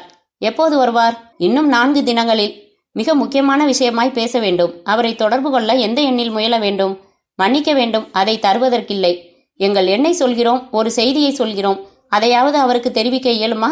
அவர் ஊர் திரும்பியதும் தான் தெரிவிப்பேன். மேடம், இது மிக மிக முக்கியமான, அவர் மிக ஆர்வம் காட்டக்கூடிய ஒரு வியாபாரம் பற்றிய விஷயம். எவ்வளவு முக்கியமானதாக இருந்தாலும் விடுமுறை சமயங்களில் அவரை தொடர்பு கொள்ள எங்களுக்கு அனுமதி இல்லை. உங்களை பற்றிய விவரங்களை சொல்கிறீர்களா? குறித்து கொள்ளுங்கள். இது எங்கள் எண். ஊர் சென்னை, தமிழ்நாடு மாநிலம், இந்தியா. பெயர் கண்ணபிரான். ஹீல் பிரிச்சோடாவின் ஹாலிடே டேஞ்சர் தொடர்பாக என்று குறித்து கொள்ளுங்கள். சொல்கிறேன். நன்றி. கன்பத் வைத்துவிட்டு பெருமூச்சு விட்டான். ரெஸ்ட்டுக்கு போயிருக்கானா, வர 4 நாளாகுமா. நடுவில் டிஸ்டர்ப் பண்ண மாட்டாங்களாம். வந்ததும் சொல்கிறேங்கிறா, செக்ரட்டரியோ யாரோ. இப்போ நமக்கு எந்த அவசரமும் இல்லை. கன்பத், வேனுக்கு பழைய கலர் உடனே அடிச்சிடு. நம்பர் பிளேட்டை பழையபடி மாற்றிடு. இந்த பிரேம் சட்டங்களையும் பின்பக்கம் இருந்த போர்டையும் சுத்தமாக எரிச்சிடு. ஓவியம் என்கிட்ட இருக்கட்டும். 4 நாள் போகட்டும். அமளி அடங்கட்டும். அந்த சில்வாவும் ஊர்ல இருந்து வரட்டும். உனக்கு செலவுக்கு பணம் எதுவும் வேணும்னா பாபுகிட்ட வாங்கிக்க. கன்பத் தலையசைத்தான். 10,000 வாங்கி கொண்டான். கண்ணபிரான் சொன்ன காரியங்களை 2 மணி நேரங்கள் செலவழித்து செய்து முடித்துவிட்டு தன் ஹோட்டல் அறைக்கு வந்து விழுந்தான். கண்ணபிரானுக்கு எதிராக ஒரு டபுள் கேம் விளையாடி பார்க்கலாமா என்று லேசாக யோசித்தான். அத்தியாயம் 9. சுசீலா ஃபியட்டை அலுவலக கட்டிடத்தின் அண்டர் கிரவுண்ட் பார்க்கிங்கில் நிறுத்தி கண்ணாடிகளை ஏற்றி சாத்திவிட்டு கைப்பையுடன் வெளிப்பட்டாள். பிரவுன் நிறத்தில் முரட்டு துணியில் பேண்ட் அணிந்திருந்தாள். வெள்ளை பனியன், அதற்கும் மேல் ஒரு சின்ன கையில்லாத சாஸ்திரி கோட். போன வாரம் பியூட்டி கிளினிக்கில் அமைத்து கொண்ட புதிய ஹேர் ஸ்டைலில் இந்தி படத்திற்கு புக் செய்யலாம் போல இருந்தாள். லிப்டில் நுழைந்து பட்டன் அழுத்திவிட்டு கண்ணாடியில் பார்த்து கொண்டாள். மார்பில் இடவள மாற்றத்துடன் நவ் நியூ பேக்கிங் என்று சிகப்பு எழுத்துக்கள். தனது தளத்தில் வெளிப்பட்டு மூன்லைட் டிடெக்டிவ் ஏஜென்சிஸ் அலுவலகத்திற்குள் நுழைந்ததும் குட் மார்னிங் மேடம் என்றாள் மாதவி. குட் மார்னிங் என்று தனி அறையின் கதவை தள்ளி அவள் உள்ளே வர பரத் கையில் வைத்திருந்ததை அவசரமாக மேஜை டிராயருக்குள் வைத்தான். பைக்கை காணுமே கீழே, எப்படி வந்தீங்க பரத்? பரத் கைகளை இறக்கை அடித்துக் கொள்வது போல செய்து காட்டினான். தன் நாற்காலியில் அமர்ந்து, சொல்லுங்க, பைக் ரிப்பேரா? இல்ல, சர்வீஸ் கொடுத்தேன். பாவம், பஸ்லையா வந்தீங்க? நமக்கு அந்த நிலைமை வருமா? கீழே இருந்து மேலே கொண்டாருமே, அது என்ன? லிஃப்ட். அது கொடுத்தா ஒரு ஸ்வீட் மேடம். ஒத்த கையாலேயே ஸ்டியரிங்க என்னமா ஹேண்டில் பண்ணா தெரியுமா? பாவம், ஹேண்டிகேப்டா. உன் தலை, இன்னொரு கையத்தான் நான் ஜோசியம் பார்த்துக்கிட்டு இருந்தேனே. காலையிலேயே வெறுப்பேத்தாதீங்க. நான் வந்ததும் எதையோ மறைச்சு வச்சிங்களே, என்ன அது? லிஃப்ட் கொடுத்த மேடம் வச்சிருந்தா படிச்சுட்டு தரேன்னு வாங்கினேன். எனக்கு கூட இல்ல, உனக்கு பிடிக்குமேன்னு தான் வெக்கத்தை விட்டு கடனா கேட்டேன். என்ன புக் அது? தீ, இந்தி, வந்தி. இன்னுமா சொல்லணும்? கர்மம் உங்களோட. அந்த ஃபயர் இன்சூரன்ஸ் கேஸ் இன்னைக்கு ரிப்போர்ட் அனுப்புறதா சொல்லியிருக்கோம் பரத். கதவை திறந்து கொண்டு உள்ளே வந்தான் ரவி. சார், ஒரு பொண்ணு வந்திருக்கு, உங்களை பார்க்கணுமா? வர சொல்லு. சுசி, நான் யாரையும் வர சொல்லல. அவள் உள்ளே வந்தாள். காட்டன் சேலை நிறைய கசங்கி இருந்தது. முகம் சோகம் தடவி கொண்டிருந்தது. பின்னணியில் வாசிக்காமலேயே ஷெனாய் கேட்டது. கொஞ்சம் தூசி தட்டினால் பிரமாதமாக இருப்பாள் என்று தோன்றியது. துக்கம் என்றாலும் மஞ்சள் சேலைக்கு மேட்சாய் காது தொங்கல்கள், வளையல்கள், பொட்டு, கர்ச்சிப் என்று இருக்க, நான் நீக்ரோ நிறம் என்று பளிச்சென்று மெல்லிய ஃபுல்வாயில் ஜாக்கெட் மூலமாக அறிவித்து கொண்டிருந்தது உள்ளாடை. வாங்க, உட்காருங்க என்றாள் சுசீலா. சௌக்கியமா என்றான் பரத். என் பேரு வினிதா என்றாள். வயது 23 என்றான் பரத். ஹாஸ்டல்ல தங்கியிருக்கீங்க. உங்க காதலர் கோடீஸ்வரர் சக்கரவர்த்தி மகன் அபிலாஷ். அவரை அடையாறு பங்களால வச்சு கழுத்தை நெரிச்சு யாரோ 2 பேர் கொன்னுட்டாங்க. நீங்க தான் பிணத்தை பார்த்து போலீஸுக்கு தகவல் சொன்னது. போலீஸ் உங்களையும் கூட சந்தேகப்படுறாங்க. இப்ப நீங்க வந்திருக்கிறது எங்க உதவி தேடி. நாங்க உங்க காதலனை கொன்னவங்கள வலை வீசி தேடி கண்டுபிடிக்கணும், அதானே? வினிதா விழிகள் விரிய ஆச்சரியப்பட்டாள். ஒன்னும் ஆச்சரியப்படாதீங்க, பூராவும் பேப்பர்ல வந்த நியூஸ் தான், டிவில கூட காட்டினாங்களே என்றாள் சுசி. டிவில 3 செகண்ட் நீங்க கூட ஒரு ஓரமா தெரிஞ்சீங்க. டார்க் ரெட்ல பூவா போட்ட சேலை. அதெல்லாம் சரி, உங்களை தேடி நானா வரல. உத்வேகம் பிடிச்சு தள்ளுச்சா? இல்ல, அபிலாஷோட அப்பா சக்கரவர்த்தி உங்களை கூட்டிகிட்டு வர சொன்னாரு. கொலை நடந்தது இன்னைக்கு எத்தனாவது நாள்? 4வது நாள். நாங்க 2 பேரும் கல்யாணம் பண்ணிக்க இருந்தோம். காதலிச்சதுக்கு அப்புறம் ஜென்ரலி அதான் செய்வாங்க. அபிலாஷ் அப்பாவும் சம்மதிச்சிட்டாரு. கடைசியில கவலைப்படாதீங்க, நான் இருக்கேன், கண்டுபிடிச்சிடுறேன்னு சொன்னேன். மிஸ் வினி, போலீஸ் தியரி என்ன? தெரியல. சக்கரவர்த்தி என்ன நினைக்கிறாரு? கொலை வரை போற அளவுக்கு அபிலாஷுக்கு பகை யாரும் நிச்சயமா கிடையாதுங்கிறாரு. எங்களை எதுக்காக கூட்டிகிட்டு வர சொல்லியிருக்காரு? கொலைகாரங்களை கண்டுபிடிக்கத்தான். போலீஸ் மேலே எங்களுக்கு நம்பிக்கை இல்லை. அவங்க படு ஸ்லோ. நீங்க தடால் அடியா இறங்குவீங்க. தடால் அடி, அடிதடி, இதுக்கெல்லாம் நம்ம ஃப்ரெண்டு நீலமுக்கு பையன் வேற ஒருத்தன் இருக்கான். நம்ம அப்ரோச் தனி. போலீஸை முழுக்க பயன்படுத்திக்குவேன். கூடுமான வரைக்கும் அவங்கள தொட்டுக்காம காரியம் செய்ததில்ல. சக்கரவர்த்தியை எப்போ நாங்க சந்திக்கணும்? இப்பவே உங்களால வர முடிஞ்சாலும் சரிதான். பரத் திரும்பி சுசீலாவை பார்த்தான். புருவங்களால் என்ன சொல்கிறாய் என்று கேட்டான். போலாம் பரத் என்றாள் சுசீலா. அத்தியாயம் 10. சக்கரவர்த்திக்கு முள்ளு முள்ளாய் 4 நாள் ஷேவிங் பாக்கி இருக்க கண்களும் மூக்கும் சிவந்திருந்தார். காசொன்னை பிரிவு வராந்தாவை நினைவூட்டி அடுக்கடுக்காய் இருமினார். தும்மல் வரப்போகிற முகத்துடனேயே வாங்க என்று வரவேற்றார். அவர் காட்டின சேரில் அமராமல் சற்று தள்ளி அமர்ந்தான் பரத். அறிமுகங்கள், குடிக்க குடிக்க குறையாத கப்பில் காப்பிகள், இன்ஹேலர் உறிஞ்சல்கள், திடீர் அழுகை, மூக்குக்கு பயன்படுத்தின அதே துண்டின் மறுமுனையில் கண்களை துடைத்து கொண்டு. வினிதா எல்லாம் சொன்னுச்சா? எங்க 2 பேருக்கும் ஈடு செய்ய முடியாத இழப்பு. என் ஒரே பையனை நான் இழந்துட்டேன். ஒரே வருங்கால கணவனை அவங்க இழந்துட்டாங்க என்றான் பரத். பரத், நீங்க அவங்கள கண்டுபிடிக்கிறீங்க. ராஸ்கல்ஸ், பொம்பளைங்க இருக்காங்களேன்னு பாக்குறேன், இல்லைன்னா மோசமா திட்டுவேன். Relax sir. பேப்பர் செய்தியை விட நீங்க சொன்னா இன்னும் தெளிவா இருக்கும். எப்படி நடந்துச்சு? என்னாலதான் எல்லாம் ஆரம்பம் என்றாள் வினிதா. அது தெரியும். எப்படி தெரியும்? நல்லதோ கெட்டதோ பின்னாடி ஒரு பொண்ணு இருக்கணுமே. Please be serious. அபிலாஷ் என்ன அடையாறு பங்களாவுக்கு ராத்திரி வர சொன்னாரு, பேசிக்கிட்டு இருக்கலாம்னு. ஐ மேனேஜ் டு பிலீவ். சொல்லுங்க. வந்து பார்த்தா வினிதா கண்களில் பயம் இணைத்து கொண்டு கைகளை அசைத்து மோனோ ஆக்டிங் போல சம்பவத்தை விவரித்தாள். ஆக, வாட்ச்மேன் டீ குடிக்க போன நேரத்துல தான் இது நடந்திருக்கு. எஸ்.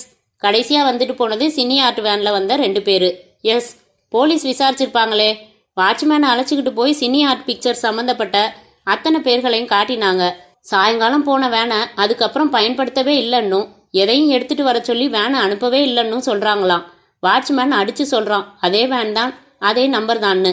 மிஸ் வினிதா, அபிலாஷுக்கு பகை உங்களுக்கு தெரிஞ்சு கிடையவே கிடையாதா? சாது பையன். நீங்க என்ன சார் நினைக்கிறீங்க? யாரையாச்சும் சந்தேகப்படுறீங்களா? அந்த வேன்ல வந்த 2 பசங்க தான் செஞ்சிருக்கானுங்க. ஆனா அவங்க கொலை செய்ய வரல. வந்த இடத்துல கொலை நடத்திருக்காங்க. வேற எதுக்கு வந்தாங்க? அதான் புரியல. குடியிருக்கிற வீடுனா கூட நகை பணம்னு கொள்ளையடிக்க வந்ததா சொல்லலாம். ஷூட்டிங்குக்கு விட்டுக்கிட்டு இருக்கிற காலி பங்களா, அங்க திருட என்ன இருக்கு? நாற்காலி, மேஜை தவிர. பங்களாவில் நல்லா பார்த்துட்டீங்களா? எதுவும் திருட்டு போகலையே. ஷூட்டிங்குக்கு தேவையான காஸ்ட்லி பொருள்களை திருட வந்திருக்கலாமோ? அந்த ரூமை திறந்து பார்த்துட்டாங்களா? சினி ஆட்காரங்க வந்து திறந்து பார்த்துட்டாங்களே. முதல் நாள் வச்சது வச்சபடி அப்படியே இருக்குன்னு சொல்லிட்டாங்க. இப்போ அந்த பங்களா திறந்திருக்கா? ஆமா, வாட்ச்மேன் கிட்ட சாவி இருக்கும். அதே வாட்ச்மேன் தானே? ஆமா. நாங்க முதல்ல இந்த கேஸ் இன்வெஸ்டிகேட்டிங் ஆபீசரை சந்திச்சுட்டு அங்க போய் பார்க்குறோம். எங்களுக்கு ஒத்துழைப்பு தர சொல்லி உங்க வாட்ச்மேனுக்கு தகவல் கொடுத்துருங்க. நாளைக்கு சந்திக்கலாம். பரத்தும் சுசீலாவும் எழுந்து கொண்டார்கள். உங்களுக்கு நான் உபயோகப்படுவேனா என்றாள் வினிதா. கம்மகைன் என்றான். நானும் உங்க கூட வரவானே. 1 மணி நேரம் கழிச்சு அடையாறு பங்களாவுக்கு வாங்க. நாங்க அங்கே வந்துடுறோம். ரொம்ப உபயோகப்படுவீங்க. காரை சுசீலா ஓட்டிக்கொண்டே இரட்டை அர்த்தத்துல அவ பேசுறா, நீங்களும் பதில் சொல்றீங்க. இதெல்லாம் நல்லா இல்ல பரத். பாவம், காதலனா இழந்து நிக்கிற காரிகை சுசி. தப்பா பேசாத. 1 வாரம் போகட்டும். ஆனா சோகத்திலையும் சுடர் விடுறா பாரு. ஷாம்பு விளம்பர பொண்ணாட்டம். இன்ஸ்டன்ட் காதலா? இல்ல, இப்பதான் ஃபில்டர்ல போட்டிருக்கேன். சுசி, ராத்திரி 9:30 மணிக்கு அபிலாஷ் வினிதாவை எதுக்கு அடையாறு பங்களாவுக்கு வர சொன்னதா சொன்னா? பேசிக்கிட்டு இருக்க. இன்டர்நேஷனல் லீடர்ஸ் பாரு, பேசி அணு ஆயுதங்களை குறைக்க போறாங்க. எல்லாம் ஹார்மோன் சமாச்சாரம் தான். இல்லைன்னா ஃப்ரெண்டை டெல்லிக்கு வழி அனுப்புறதா போய் சொல்லிட்டு அங்க வருவானா ரகசியமா? என் யூகம் கரெக்ட்னா அவங்க அந்த பங்களால சந்திக்கிறது அது முதல் தடவையா இருக்காது. So what? அது அவங்க பர்சனல் விஷயம். வினிதா உபயோகப்படுத்தப்பட்டான்னு சொல்ல வரேன். அதுக்கும் இந்த கேஸுக்கும் சம்பந்தம் இருக்கா? நம்ம கேஸுக்கு சம்பந்தம் இருக்கு. ஆக என் யூகத்தை ஒப்புக்கிறியா? இருக்கலாம். அதைத்தான் சொல்ல வரேன். நமக்கு ஜூனியர்ஸ் எவ்வளவு அட்வான்ஸ்டா போய்கிட்டு இருக்காங்க பாரு. நாம 7 வருஷமா மாங்கு மாங்குன்னு காதலிச்சு என்ன பிரயோஜனம்? மொத்தம் 6 கிஸ்தான்னு தஞ்சாவூர் பாலாஜி புள்ளி விபரம் அனுப்பியிருக்காரு. வெக்கமா இல்ல நமக்கு? அதனால பரத் அவள் தோளில் கை போட்டான். பரத், உங்க மனசுல நிறைய கசடு இருக்கு. வாட்டர் சர்வீஸ் பண்ணுங்க. அதை பத்தி தானே பேசிக்கிட்டு இருக்கேன். You dirty minded Bharat. இந்த கேஸை முடிங்க. ஸ்கோரை 7 ஆக்கலாம். ஹா, சொல்லிட்டீல்ல. ஒரு பாட்டில் காயகல்பம் சாப்பிட்ட பலம் வந்தாச்சு. நிறுத்து, இதான் ஸ்டேஷன். இன்ஸ்பெக்டர் வீரபாண்டியன் கட்டபொம்மன் மீசை வைத்திருந்தார்.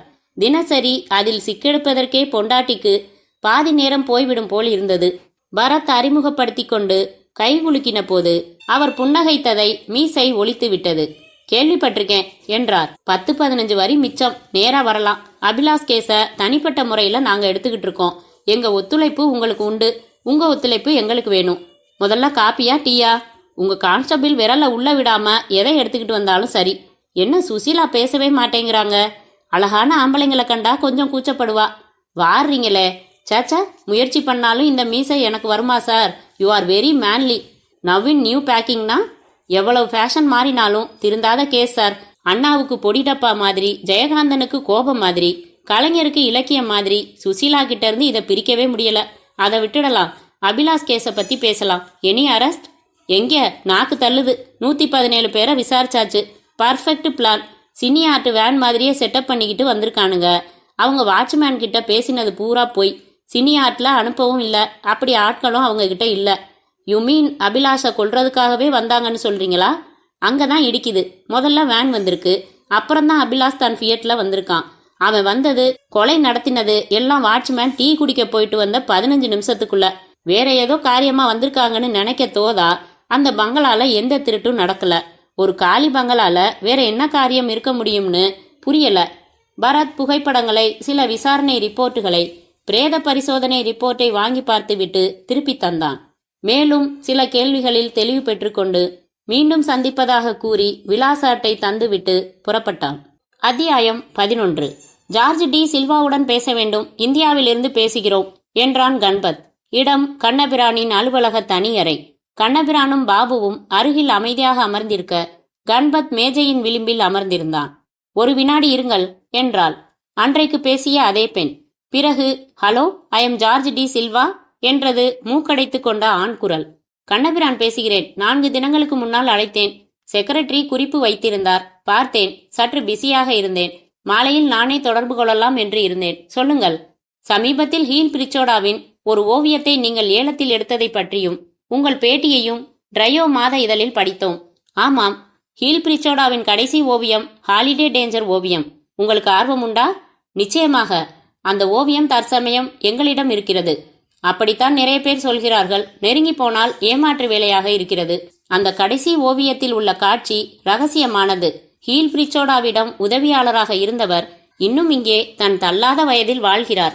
அவருக்கும் எனக்கும் மட்டும் தெரியும். எங்கே? காட்சியை சொல்லுங்கள். தாராளமாக. ஒரு ஏரிக்கரை, பின்னணியில் மரங்கள் அடர்ந்த தோப்பு, ஒரு நவீன குடில். ஏரியில் ஒரு முதியவர் மீன் பிடித்து கொண்டிருக்கிறார்.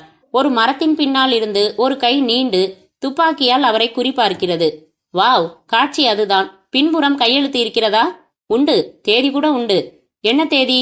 6/3/1972. கரெக்ட். அந்த தேதியில்தான் அவர் இந்தியாவில் இருந்தார். உங்களுக்கு அந்த ஓவியம் எப்படி கிடைத்தது? ஹீல் பிரிச்சோடாவிடம் பெற்றுக்கொண்ட ரசிகர் பல வருடங்களுக்கு முன்னால் பண தேவைக்காக என்னிடம் விற்றார். உங்கள் பேட்டி பார்த்து பாரிஸில் உள்ள என் நண்பர் மூலமாக உங்கள் முகவரி வாங்கி தொடர்பு கொண்டேன். உங்களிடம் ஓவியம் இருப்பதை என்னைப் போல வேறு யாருக்காவது தெரியப்படுத்தியுள்ளீர்களா? இல்லை. முதலில் உங்களை கேட்டுக்கொண்டு பிறகு மற்றவர்களை அணுகலாம் என்று நினைத்தேன். அவசியமில்லை. அதை நானே வாங்கிக் கொள்கிறேன். எவ்வளவு தருவீர்கள் மிஸ்டர் ஜார்ஜ் டி சில்வா? அதற்கு முன் அது உண்மையான ஓவியம்தானா என்று 100% உறுதியாக்கிக் கொள்ள வேண்டும் சார். என்ன செய்ய சொல்கிறீர்கள்? அந்த ஓவியத்தை கலரில் புகைப்படம் எடுங்கள். பின்பக்கமும் புகைப்படம் எடுங்கள். எனக்கு ஹீல் பிரிச்சோடாவின் கையெழுத்து அத்துப்படி. பார்க்கிறேன். அதன் பிறகு நானே உங்களை தொடர்பு கொள்கிறேன். பெரிய விஷயம் இது. தெளிவாக எனக்கு தெரிந்தால்தான் துணிந்து இறங்க முடியும். ஏனென்றால் 2 தடவைகள் ஏமாற இருந்தேன். நியாயம்தான். உடனே இன்றே கூரியர் சர்வீஸில் அனுப்பி வைக்கிறேன். நல்லது. கண்பத் ரிசீவரை வைத்தான். விவரங்களை சொன்னான். அவனோட பயம் நியாயம்தான். லட்சமா அள்ளி கொடுக்கறதுக்கு முன்னாடி ஒரிஜினல் தானான்னு தரோவா தீர்மானத்துக்கு வர விரும்பத்தான் செய்வோம். நாமா இருந்தாலும். கண்பத், இன்னைக்கே அனுப்பி வச்சிடு என்றார் கண்ணபிரான். அத்தியாயம் 12. சக்ரா பங்களாவை நோக்கி பரத்தின் கார் சென்று கொண்டிருந்தது. என்ன நினைக்கிற சுசி என்றான் பரத். கைரேகைகள் கிடைக்கல, தடயங்கள் கிடைக்கல. வேன் வாடகைக்கு விடுறவங்களை எல்லாம் விசாரிச்சிருக்காங்க, போர்டு எழுதுறவங்களை எல்லாம் விசாரிச்சுக்கிட்டு இருக்காங்க. அபிலாஷை கொல்லணும்னா அதுக்கு டூப்ளிகேட் வேன், அந்த பொய்கள் எல்லாம் அனாவசியம். பின்ன எதுக்கு வந்தாங்க அவங்க? வேற ஏதோ காரியம். நான் சீன் சொல்றேன். வாட்ச்மேனை அனுப்பிட்டு அவங்க வந்த காரியத்தை நடத்திக்கிட்டு இருந்தப்போ திடீர்னு அபிலாஷ் அங்க வந்திருக்கணும். அதனால அவனை கொன்னு இருக்கணும். புதையல் கிதையல் பார்க்கலாம். அந்த பங்களா பத்தி, அங்க ஷூட்டிங் நடக்கிறத பத்தி, சினி ஆர்ட் வேனை பத்தி, ராத்திரி வாட்ச்மேன் தனியா இருக்கிறத பத்தி எல்லாம் பக்காவா விவரங்களை அவங்க சேகரிச்சு செயல்பட்டு இருக்காங்க. அவ்வளவு திட்டமிட்டு செய்யணும்னா ஏதாச்சும் ரொம்ப பெரிய அளவில் லாபம் இருக்கணும். அபிலாஷை கொல்றதுல எந்த லாபமும் இல்ல.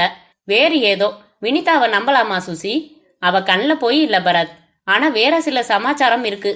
அதென்ன? அழைப்பிதழ். எதுக்கு? சாந்தி முகூர்த்தத்துக்கு. ஒழுங்கா பேசிக்கிட்டே திடீர்னு கச்சடா ரூட்ல இறங்கிடுவீங்களே. பின்ன சோகத்துல இருக்கிறப்போ என்னத்துக்கு லோ ஹிப் சேலை? எக்ஸிபிஷனிஸ்ட். எப்பவும் இருட்டையே பார்க்க விரும்புறீங்க நீங்க. இல்ல, இருட்டுல பார்க்க விரும்புறேன். This is the limit Bharat. பங்களாவில் வினிதா அவர்களுக்காக காத்திருந்தாள். முகத்தை டச்சப் செய்திருந்தாள். வாட்ச்மேனை விட்டு குளிர்பானம் வாங்கி வரச் சொன்னாள். இருவருக்கும் அந்த பங்களாவை சுற்றி காட்டினாள். பாடி இங்கேதான் கிடந்துச்சு என்றபோது ஒரு அழுகை துணுக்கு. பரத் கர்ச்சிப் எடுக்க தன்னிடம் இருக்கிறது என்று சேலையை ஒரு செகண்ட் விலக்கி இடுப்பில் செருகி இருந்ததை எடுத்து துடைத்து கொண்ட போது வெளிர் என்றது இடுப்பு பிரதேசம். பரத் விரயமாக அந்த அறையில் தடயம் தேடினான். ஹாலில் அமர்ந்து குளிர்பானம் குடித்துவிட்டு வாட்ச்மேனை விசாரித்தான். எப்படியா நீ அவங்கள நம்பி விட்டுட்டு டீ குடிக்க போன? தப்பு தாங்க. 10 நாளா வந்துகிட்டு இருக்கிற வேனு. அவங்களும் தொழிலாளிங்க மாதிரி காக்கி சட்டை போட்டிருந்து அனுசரணையா பேசினாங்களா, நம்பி தொலைச்சிட்டேன். அவங்கள இதுக்கு முன்னாடி பார்த்திருக்கியா நீ? பார்த்த மாதிரி இருந்துச்சு. அப்புறம் யோசிச்சப்போ பார்த்ததில்லன்னு பட்டுது. டீ குடிக்க போயிட்டு எவ்வளவு நேரத்துல திரும்பின? அதிகமா போனா 15 நிமிஷம் தாங்க. இதோ முக்கத்துல இருக்குங்க. போனேன், குடிச்சேன், பீடி வாங்கிக்கிட்டேன், வந்துட்டேங்க.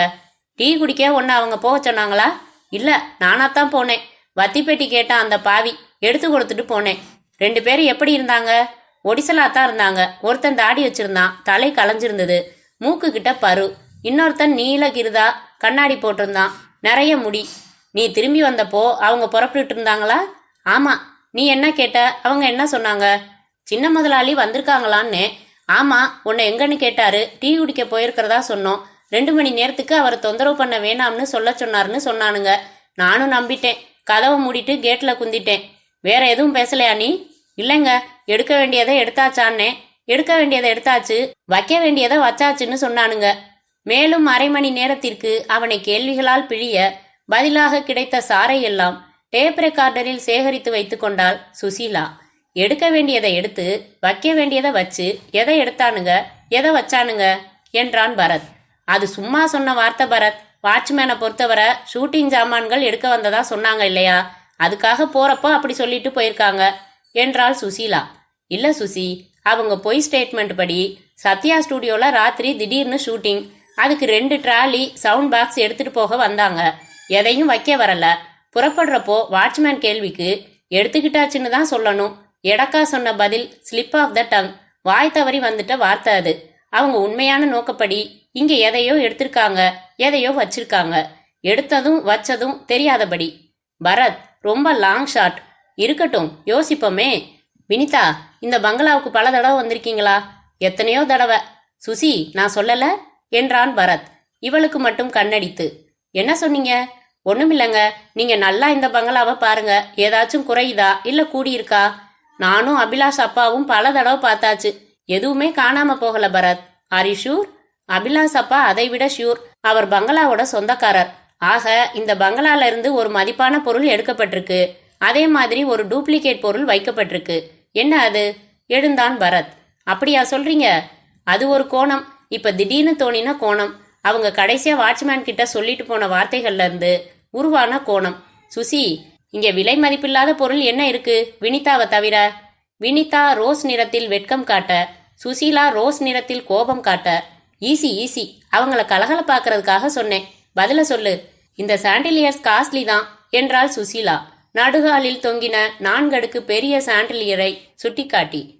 15 நிமிஷத்துல மாத்திரக்கூடிய வாய்ப்பு இருக்கிற பொருளா இருக்கணும். உதாரணமா இந்த பித்தளை பூஜாடி இருக்கு. ஒன்னு கொண்டாந்து வச்சுட்டு இதை எடுத்துடலாம். அதே மாதிரி இப்போ இந்த ஓவியங்கள் எல்லாம் இருக்கு. வெயிட், இதெல்லாம் யார் வரைஞ்ச ஓவியங்கள்? அந்த ஹாலில் மொத்தம் அங்கங்கே 12 ஓவியங்கள் ஒரே சைஸில் ஒரே மாதிரியான பிரேமில் மாட்டப்பட்டிருக்க பரத் ஒவ்வொன்றின் கீழும் நின்று பார்த்தான். இதெல்லாம் அடகு வைக்கப்பட்ட ஓவியங்கள் பரத். ஒரு நாள் கேட்டப்போ அபிலாஷ் சொன்னார் என்ற வினிதா அவை அழகான கதையை சொன்னாள். ஓவியர்களின் பெயர்களை வாய்விட்டு படித்தான். வீரேந்திரா, ரகுபதி நாயக், அலி ஆசாத், தீபக் சர்மா, நாராயணமூர்த்தி. மாடிப்படிகள் அருகே இருந்த ஹாலிடே டேஞ்சருக்கு கீழே வந்து நின்றான். ஹீல் பிரிச்சோடா. என்னது என்றாள் சுசீலா. ஹீல் பிரிச்சோடா, மலையாளம் பேசுற மாதிரி இருக்கு. இதுக்கு பதில் சொல்றதுனா ஹீல் பிரிச்சுன்னு சொல்லணுமோ என்று சிரித்து நகர இருந்தவன் நின்றான். அது என்ன? ஓவியத்துக்கு மிக அருகில் சுவரில் லேசான ஒரு அழுக்கு விரல் அச்சு. ஓவியத்தை உன்னிப்பாக பார்க்க அது மிக மிக சற்று சாய்ந்திருப்பது போல இருந்தது. பரத் உள்ளே சக்கரங்கள் சுழன்றன. இதில் விஷயம் இருக்கிறது என்று. அதென்னது? பச்சியா? இல்லை இல்லை, பட்சி சொன்னது. ஓவிய கல்லூரியில உன் ஃப்ரெண்டு ரேவதி படிக்கிறா இல்லையா சுசி? எப்பவும் ரெட்டை பின்னல் போட்டு ரொம்ப பெருசா இருக்கிறத மறைக்க முன்னாடி எடுத்து போட்டுக்குவாளே. பேரை மட்டும் சொன்னா போதும், என்ன செய்யணும் அவளை? சி, அசிங்கமா பேசாத. போன் எடு, அவளை கனெக்ட் பண்ணு, என்கிட்ட கொடு. 4வது நிமிடம் பரத் பேசினான். ஹலோ மிஸ் ரேவதி, நான் பரத் பேசுறேன். நினைவிருக்கா? உன்ன படம் பார்த்தமே. எப்போ என்றாள் ரேவதி போனில். எப்போ என்றாள் சுசீலா நேரில். அது நீங்க இல்ல, சாரி. உங்களுக்கு பிரா பிரிச்சோடா தெரியுமா? சாரி, ஒளர்றேன். பிரிக்கிறதுன்னதும் கண்டபடி நினைவு ஓடுது. Let me spell correctly. HEEL, Heel. Heel பிரிச்சோடா கேள்விப்பட்டதுண்டா? Popular artist sir. செத்து போய் எங்களுக்கு பாடத்துல கூட அவரை வச்சுட்டாங்க. German artist. அப்புறம் அவரை பத்தி வேற என்ன தெரியும்? நியூடு மாடல்ஸை வச்சு வரைகிறப்போ அவரும் நியூடா நின்னு வரைவாராம். ஏன் அப்படி? அவரோட விசித்திர பழக்கம் அப்படி. பெண்ணே, நான் கலை கண்ணோட்டத்தோட மட்டும்தான் பார்க்கிறேன். வேற விதமான எண்ணங்கள் என்கிட்ட இல்லைன்னு அந்த மாடல்ஸுக்கு உணர்த்துறதுக்காக. அது சரிதான். அந்த மாடல்ஸ் எந்த கண்ணோட்டத்தோட பாப்பாங்க? ஐய, அதை விடுங்க. இவ்வளவு பர்சனலா வேணாம். அவரோட ஓவியங்களை பத்தி என்ன தெரியும் உங்களுக்கு? எங்க பாடத்துல 2 பக்கம்தான் அவர் வர்றாரு. அதிக விபரங்கள் இல்ல. இப்போ அவரோட ஓவியங்களுக்கு எக்கச்சக்க மதிப்புன்னு சொல்லிக்கிட்டாங்க. ஏதாச்சும் உதாரணம்? எனக்கு தெரியலையே. தேங்க்யூங்க, இன்னொரு நாள் பேசலாம். பக்கத்துல எந்த தொந்தரவும் இல்லாதப்போ. பைத்தான். சுசி, அவங்க மாத்தினது இந்த ஓவியம் தான்னு எனக்கு படுது. இன்னும் உறுதியாக்கிக்க சொன்ன தகவல்கள் போதாது. யார கேட்கலாம்? ஆன்டிக்வேரியன் நந்தினி சேதுபதியை மறந்துட்டீங்களா? சுல்தான் செருப்பு கேஸ் பம்பாயில இருக்காங்க. உங்க டெலிபோன் புக்ல நம்பர் இருக்கு. வினிதா, இந்த ஓவியத்தை நாங்க எடுத்துக்கிட்டு போறோம். டீஃபாய் எடுத்து போட்டு ஏறி அந்த ஓவியத்தை கலற்றி கொண்டான் பரத். ஹாலிடே டேஞ்சர் என்று படித்தான். புறப்பட்டார்கள். அத்தியாயம் 13. ஏஜென்சி வந்ததும் முதல் காரியமாக பம்பாய் நந்தினி சேதுபதியை போனில் தொடர்பு கொண்டு ரிசீவரை பரத்திடம் கொடுத்தாள் சுசீலா. ஹலோ பரத், எப்படி இருக்கீங்க? ஃபைன். ஹீல் பிரிச்சோட ஓவியங்களை பத்தி கேள்விப்பட்டிருக்கீங்களா? எலாட். என்ன விஷயம்? அவரோட ஓவியங்களுக்கு நல்ல மதிப்பாமே. அப்படியா? ஆமா, 10 நாளைக்கு முன்னாடி பாரிஸ்ல ஒரு பழம்பொருள் சேகரிப்பாளர் நொடிச்சு போய் சகல சேகரிப்புகளையும் ஏலம் விட்டாரு. நான் போயிருந்தேன். 3 பொருள்கள் ஏலத்தில் எடுத்தேன். எனக்கு ஓவியங்கள்ல இன்ட்ரெஸ்ட் இல்ல. ஒரு பிரெஞ்சுக்காரன் ஹீல் பிரிச்சோடாவோட பெயிண்டிங்க அநியாய ரேட்டுக்கு வாங்கினான். இந்திய மதிப்புல கிட்டத்தட்ட 16 லட்சம். அங்க லோக்கல் பேப்பர்ல எல்லாம் வந்துச்சே. ட்ரையோ மேகசின்ல கூட அவர் பேட்டி வந்திருக்கு. என்ன மேகசின்? Trio, TRIO, monthly. விஷயம் என்ன? ஒரு கேஸ் இங்க. ஹீல் பிரிச்சோடா எழுதின ஆட்டோபயோகிராஃபி புக்கு கூட என்கிட்ட இருக்கு. தேவைப்படுமா உங்களுக்கு? நிச்சயமா. கூரியர்ல உடனே அனுப்பி வைக்க முடியுமா? அப்படியே அந்த பேட்டி புத்தகத்தையும் ஜெராக்ஸ் பண்ணி. ஷூர், அனுப்புறேன். என் கெஸ்டா பம்பாய் வந்து 2 நாளாவது தங்க சொல்லி என் இன்விடேஷன் அப்படியே பெண்டிங்லேயே இருக்கு பரத். ஓய்வு கிடைக்கிறப்போ கண்டிப்பா வரேன் மேடம். வெல்கம். பரத் சுசீலாவிடம் கை நீட்டினான். சுசி, கை கொடு. திருடப்பட்டது இந்த ஓவியம்தான். அப்போ இது என்றால் மேஜை மேல் வைத்திருந்த எடுத்து வந்த பெயிண்டிங்கை காட்டி. 100% டூப்ளிகேட் சுசி. எப்படி முடியும் பரத்? அதே மாதிரி வரைகிறது இம்பாசிபிள். உண்மைதான். நிச்சயமா இது போட்டோ பிரிண்ட் இல்ல. அந்த ஷைனிங்கே காட்டி கொடுத்துடும். அவ்வளவு தத்ரூபமா வரைகிறதுனா. பரத் அந்த படத்தின் மேல் பரப்பை தட்டி பார்த்தான், தடவி பார்த்தான். Susi, this is not at all a canvas. அங்கே இருந்த அத்தனை படங்களும் கேன்வாஸ் பெயிண்டிங் தான். ஒரு ரஃப்னஸ் இருக்கும் மேற்பரப்புல. இதுல வளவளப்பு இருக்கு. வெயிட். பரத் மேஜை டிராயரில் இருந்து கட்டிங் பிளேயர், இரும்பு உருளை என்று எடுத்துக்கொண்டு பின்பக்க ஜாலி போர்ட் ஓர பொடி ஆணிகளை ஒவ்வொன்றாக கலற்றினான். எல்லாம் புத்தம்புது ஆணிகள் சுசி. பிறகு பிரேம் சட்டங்களை கலற்றி ஓவியத்தை தனியாக எடுத்தான். பின்பக்கம் திருப்பி பார்த்தான். பியூஜி பியூஜி பியூஜி பியூஜி என்று கிரேடின்ட் எழுத்துக்கள். Susi, that is it. இது ஃபோட்டோ பேப்பர் தான். ஆனால் ஃபோட்டோவில் ஷைனிங் இருக்குமே. முன்பக்கம் புரட்டி ஒரு ஓரமாக விரல் நகத்தால் சுரண்டி பார்க்க அந்த இடத்தில் வர்ணம் உதிர்ந்து அடிப்பக்க வெண்மையை காட்டியது. சுசி, இங்கே பாரு, கலர் உதிருது. ஃபோட்டோ பிரிண்டில் இப்படியெல்லாம் ஆகாதே. இது வேற ஏதோ மெத்தட். ஆஃப்செட் ப்ரெஸ்ஸில் காட்டி விசாரிச்சா சொல்லிடுவாங்க. ஆனால் அற்புதமாக ஒர்க் பண்ணியிருக்கு எதிரிங்களோட மூளை. இப்போ என்ன செய்கிறோம்? வேளச்சேரி போகிறோம். என்ன இங்கே நாதன் அண்ட் கம்பெனின்னு கிளாசிக்கல் பிரிண்டிங் ப்ரெஸ் வச்சிருக்காரு நம்ம ஃப்ரெண்டு.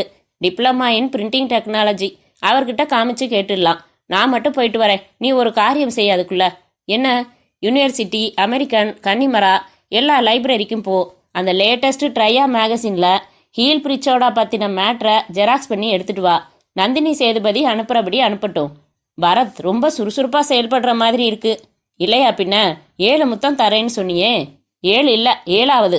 அப்படின்னா 7 நிமிஷத்துக்கு. கேட்டது தப்பா போச்சு. புறப்படு ரவி, வாடா என்னோட என்றாள் கத்தலாக. அவன் எதுக்கு?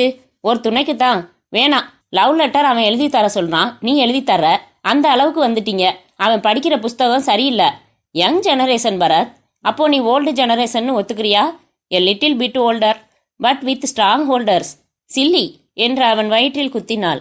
பொய்யாக அலறிவிட்டு குத்தின கையை பிடித்து தன்னை நோக்கி இழுத்து 2 கைகளையும் அவள் தோள்களில் போட்டு தன்னோடு அணைத்து விலகி, தட்டிட்டு உள்ள வந்து தொலைடா தருதல என்று உள்ளே வந்த ரவியின் தலையில் தட்டி, கரடி கரடி என்றான் பரத். வெளியேறினான். வேளச்சேரியில் அவன் தேடி வந்த சூரிய நாராயணன் இருந்தார். கை குலுக்கினார். காப்பி கொடுத்தார். பரத் எடுத்துச் சென்ற ஓவியத்தை மேஜை மேல் விரித்தான். இது என்ன பிரிண்டிங்? எப்படி பண்றது? சூரிய நாராயணன் ஆராய்ந்து விட்டு, இது பவுடர் பிரிண்ட். அப்படின்னா 4 கலர் ஆப்செட்டில் அடிக்கிறதுக்கு ஃபோட்டோவோ டிசைனோ கொடுத்தா கம்ப்யூட்டர் மூலமாக ஸ்கேன் பண்ணி 4 நெகட்டிவ்ஸாக கலர் பிரித்து கொடுப்பாங்க. கிராஃபிக் ஒர்க்குன்னு பேர். அவங்க பிரித்த நெகட்டிவ்ஸில் இங்கு போட்டு பிரிண்ட் பண்ணால் எப்படி ரிசல்ட் வரும்னு அவங்களே பவுடர் பிரிண்ட் போட்டு தருவாங்க. இதுக்கு தனி சார்ஜ். இதை ஆஃப்செட் பிரிண்டர்ஸ் கிட்ட மாதிரியாக காட்டி இதே மாதிரி ரிசல்ட் வரணும்னு சொல்லுவாங்க. சாதாரண ஃபோட்டோ ஸ்டுடியோவில் இது மாதிரி பிரிண்ட் போட முடியாதா? அவசியம் இல்லையே. பவுடர் பிரிண்ட்டு ஒரிஜினல் டிசைனை விட பளிச்சுன்னு வரும். ஒரிஜினலில் கொடுத்தாதான் இப்படி போட முடியுமா? தேவையில்லை. ஒரிஜினலில் ஃபோட்டோ எடுத்து அந்த ஃபோட்டோ நெகட்டிவை கொடுத்து இந்த சைஸில் பவுடர் பிரிண்ட் போட்டு காமிங்கன்னு சொன்னாலும் செய்வாங்க. சென்னையில் இப்படி ஸ்கேன் பண்ணுற கிராஃபிக் ஒர்க்ஸ் எத்தனை இருக்குது? முந்தி கம்மி தான், இப்போ நிறையா வந்துருச்சு. Investment heavy. உங்களுக்கு எவ்வளவு அட்ரஸ் தெரியுமோ அவ்வளவும் கொடுங்க, தரேன். சூரிய நாராயணன் விசிட்டிங் கார்டு ஆல்பத்தை எடுத்து புரட்டி உருவி போட பேப்பரில் எல்லா முகவரிகளையும் குறித்து கொண்டான் பரத். நன்றி சொல்லி பரத் புறப்பட்டு ஆஃபீஸ் திரும்பிய போது சுசீலா டன்டடைன் என்று ட்ரையோ மேட்டரின் ஜெராக்ஸ் பிரதியை நீட்டினாள். பொறுமையாக படித்து பார்த்த பரத், சுசி, திருட்டு போயிருக்கிற இந்த ஹாலிடே டேஞ்சர் பெயிண்டிங்கோட இன்றைய விலை நிச்சயமா 14 லட்சத்துக்கு மேலே. பின்ன ஏன் வேன் செட்டப் செய்யக்கூடாது? அவங்க ரொம்ப விவரமான குரூப்பாக இருக்கணும். பரத், கொலை நடந்து 4 நாளில் அந்த ஓவியம் இந்தியாவை விட்டே கூட போயிருக்கலாம். போயிருக்காதுன்னு நம்பலாம் சுசி. இப்போ ஒரு லீடு கிடச்சிருக்கு. நாளைக்கு முழுக்க நமக்கு சரியான வேலை இருக்கு. இவ்வளவு கிராஃபிக்ஸ்லையும் விசாரிக்கிறோம். பரத் மீண்டும் அந்த ட்ரையோ கட்டுரையை படித்தான். சுசி, நியூட்டன் வீட்டில் இருக்காரான்னு பாரு என்றான். அத்தியாயம் 14. சேலம் செவ்வாய்ப்பேட்டையில் தண்டகவுண்டன் தெரு. எஸ் ராமமூர்த்தி BABL என்று போர்டு போட்டிருந்த வீட்டில் எஸ் ராமமூர்த்தி டெலிஃபோனில் பேசிக் கொண்டிருக்க எதிரே அமைதியாக கை கட்டி நின்று கொண்டிருந்தான் இளங்கோவன். லாரியை சரியா 5 மணிக்கெல்லாம் வீட்டுக்கு அனுப்பி வச்சிருங்க. லாரி வரப்போ எல்லா பொருள்களையும் ரெடியா பேக் பண்ணி வச்சிருக்கேன். எங்களால் டிலே இருக்காது. கரெக்ட் டயத்துக்கு அனுப்பிடுங்க. வைத்தார். என்னப்பா இளங்கோ? சார், நீங்கள் ஊருக்கு போகிறதுக்கு முன்னாடி வேற எந்த வக்கீல்கிட்டையாவது சொல்லி விட்டுட்டு போறேன்னு சொன்னீங்களே. நானும் கேட்டு பார்த்தேன் தம்பி. எல்லாருக்கும் டைப்பிஸ்ட் இருக்காங்களாம். நீ வேற எங்கேயாவது முயற்சி பண்ணிக்க. உனக்கு நான் சம்பள பாக்கி எவ்வளவு தரணும்? இளங்கோவன் அமைதியாக நின்றான். 348 தரணும். இந்தா 350 ரூபாயா வச்சுக்க. என்கிட்ட இருந்த வரைக்கும் நல்லபடியாக நடந்துக்கிட்ட. நல்லா இரு. சென்னையில் நான் ஒரு ஹைகோர்ட் லாயர் ஆஃபீஸில் சேர்றேன். தனியாக ப்ராக்டிஸ் பண்ணுறதா இருந்தா உன்னையே அழைச்சிக்கிட்டு போவேன். என்ன செய்யறது? ஏன்பா கலங்குற? வேற வேலை கிடைச்சிடும் உனக்கு. இளங்கோவன் அமைதியாக கைகூப்பி விட்டு வெளியேறினான். வெயிலில் நடந்தான். தாடியை தடவிக்கொண்டான். தனது மாத வாடகை அறைக்கு வந்தான். அறை நண்பன் வாசு ரேடியோ கேட்டுக்கொண்டிருக்க பானையிலிருந்து தண்ணீர் எடுத்து குடித்துவிட்டு சோர்வாய் கட்டிலில் அமர்ந்தான். என்ன இளங்கோ ஒரு மாதிரியா இருக்க? என்னோட 17வது தற்காலிக வேலையும் போயிடுச்சு வாசு. என்னப்பா சொல்ற? வக்கீல் ராமமூர்த்தி கிட்ட பார்ட் டைம் ஜாப்பா டைப் அடிச்சு கொடுத்துக்கிட்டு இருந்தேன். 750 ரூபா கொடுத்துக்கிட்டு இருந்தாரு. அவர் சென்னை போய் செட்டில் ஆகிறாரு. கணக்கு தீர்த்து அனுப்பிட்டாரு. 350 ரூபாய் இருக்கு இப்போதைக்கு. ரூம் வாடகை கொடுத்துட்டா அதுவும் தீந்துது. மறுபடி அடுத்த வேலைக்கு லாட்ரி வாசு. ஆரம்பிச்ச இடத்துக்கே வந்துட்டேன். சீச்சி, ஏன் அப்படியெல்லாம் பேசுற? வேற வேலை கிடைக்கிற வரைக்கும் நான் இல்லையா உதவி செய்ய? எத்தனை நாளைக்கு உதவி செய்வ வாசு? போட்டுக்கிட்டு இருக்கிறதே ஓ சட்டை தானே. நீ இல்லைன்னா நான் என்னைக்கோ செத்து போயிருப்பேன்டா. ஏன் இப்படி அசட்டுத்தனமா பேசிக்கிட்டு இருக்க? ஆரம்பத்துல இருந்தே நான் அதிர்ஷ்டம் இல்லாதவன்டா. சாமானியத்துல வேலை கிடைக்கல. கிடைக்கிற மாதிரி இருந்தப்போ டெபாசிட் கட்ட பணம் இல்லை. ஓவியங்களை அடகு வச்சு பணம் வாங்கியும் கம்பெனி ஃப்ராட் ஆயிடுச்சு. அந்த பெரிய மனுஷன் முகத்தை பார்க்க தைரியம் இல்லாம அம்மாவை அழைச்சிக்கிட்டு சேலம் வந்தேன் அக்கா வீட்டுக்கு. 1 வாரத்துக்கு தான் பாசம், அப்புறம் எல்லாம் வேஷம். பிடிக்காம நான் மட்டும் வெளியேறினேன். வேலைக்காரி மாதிரி அம்மாவை நடத்தினா. அம்மா செத்தது மனவேதனையால தான். நானும் எத்தனையோ முயற்சி பண்ணிட்டேன். நிரந்தரமான வருமானம் அமையல. அமையிற வேலையெல்லாம் தற்காலிகம். கொஞ்சம் முன்னேற முடியும் போலிருக்கேன்னு நினைக்கிறப்பெல்லாம் தடால்னு சறுக்கி கீழே விழுந்துடுறேன். ரொம்ப சோர்ந்து போயிட்டேன் வாசு. 30 வயசுக்கு 50 வயசு அனுபவங்கள் வாசு. எதுக்குடா வாழணும்? இளங்கோ, எந்திரி. உனக்கு மூடு சரியில்லை. வெளியில ஒரு வாக் போயிட்டு வரலாவா? தனியா இருந்தா மனசு இன்னும் புழுங்கும். வெளியே போனா மட்டும். இளங்கோ, உன் வாழ்க்கையில முன்பாதியில இவ்வளவு கஷ்டப்படுறேன்னா பின்பாதியில அவ்வளவுக்கு ஓஹோன்னு இருக்க போற. நம்பிக்கையாரு, எந்திரி என்றான் வாசு ஆறுதலாக. அத்தியாயம் 15. கண்ணபிரான் ஆங்கிலம் படித்து புரிந்து கொள்ள கற்றுக்கொண்டாலும், ஆங்கிலம் பேசினால் புரிந்து கொள்ள கற்றுக்கொண்டாலும், ஆங்கிலம் கலந்த தமிழ் பேச கற்றுக்கொண்டாலும் முழுக்க ஆங்கிலத்திலேயே பேச மிகவும் தத்தளிப்பார். அதனால் ஜார்ஜ் டி சில்வா பேசுகிறேன் என்று தொலைபேசியில் கேட்டதுமே 1 மினிட் என்று கண்பத்திடம் ரிசீவரை நீட்டிவிட்டார். மிஸ்டர் கண்ணபிரான்? ஆமா, சொல்லுங்கள் என்றான் கண்பத். நீங்கள் அனுப்பிய போட்டோ பிரதிகள் கிடைத்தன, பார்த்தேன். ஹீல் பிரிச்சோடாவின் உதவியாளரிடம் காட்டினேன். உங்களிடம் இருப்பது ஒரிஜினல் ஓவியம்தான் என்று ஒப்புக்கொள்கிறேன். நல்லது. விலை என்ன சொல்கிறீர்கள்? முதல் நிபந்தனை, எங்களுக்கு இந்திய பணமாக வேண்டும். ஒன்றும் பிரச்சனை இல்லை, என்னால் ஏற்பாடு செய்ய இயலும். 2வது நிபந்தனை, ஓவியத்தை அனுப்பி வைக்க இயலாது. எங்கள் நாட்டிற்கு வந்து பெற்றுக்கொள்ள வேண்டும். சம்மதிக்கிறேன். 3வது நிபந்தனை, உங்களிடம் ஒப்படைப்பதோடு எங்கள் பொறுப்பு தீர்ந்து விடுகிறது. பிறகு அதை உங்கள் நாட்டிற்கு உங்கள் பொறுப்பில்தான் எடுத்துச் செல்ல வேண்டும். சரி, இப்போது ஓவியத்தின் விலைக்கு வரலாம். எவ்வளவு தருவீர்கள்? பொருள் உங்களிடம் உள்ளது, விலை நீங்கள் தான் சொல்ல வேண்டும். இது காய்கறி வியாபாரம் இல்லையே. பொருளோ அரிய பொருள். இதற்கு ஒரு நிர்ணயிக்கப்பட்ட விலை என்பது கிடையாது. உங்களைப் போல நிறைய ஆர்வ மனிதர்கள் வாங்க விரும்பும் பொருள். ஹீல் பிரிச்சோடாவின் கடைசி ஓவியம் என்பதால் மற்ற ஓவியங்களை விட மிக மதிப்பு வாய்ந்த ஓவியம் இது. அதை உங்கள் பேட்டியில் நீங்களே சொல்லியிருக்கிறீர்கள். உண்மை. என் மதிப்பீட்டை தெரிவித்து விடுகிறேன். அந்த ஓவியத்திற்கு இந்திய தொகையில் 17 லட்சங்கள் தரலாம். கண்பத் ரிசீவரை பொத்தி 17 சொல்றான் என்றான். 25 கேளு. மிஸ்டர் ஜார்ஜ் டி சில்வா, 25 லட்சம் எதிர்பார்க்கிறோம். மிக மிக அதிகம் சார். நான் யோசிக்க வேண்டும். இறுதியாக 20 லட்சம் என்று முடித்துக் கொள்ளலாமா? ரிசீவரின் காதருகே தன் காதை வைத்து கேட்ட கண்ணபிரான், சரி முடிச்சுக்கோ கண்பத் என்றார். ஓகே சார், எப்போ வருகிறீர்கள்? நான் டெல்லி வருகிறேன். டெல்லியில் வைத்து என்னிடம் ஓவியத்தை ஒப்படையுங்கள். என் டெல்லி நண்பர் மூலம் நான் பணம் ரெடி செய்து விடுகிறேன். நான் வரும் நாள், தங்கும் இடம், சந்திக்கும் நேரம் எல்லாவற்றையும் ஏற்பாடுகள் செய்து கொண்டு போனில் தெரிவிக்கிறேன். நல்லது. Welcome to India. கண்பத் பேசி முடித்துவிட்டு 20 லட்சம் என்றான் இவர்களிடம். போலீஸ் எவ்வளவு தூரத்தில் இருக்கு கண்பத் என்றான் பாபு. அவங்களுக்கு எந்த தடையுமும் நாம விட்டுட்டு வரல பாபு.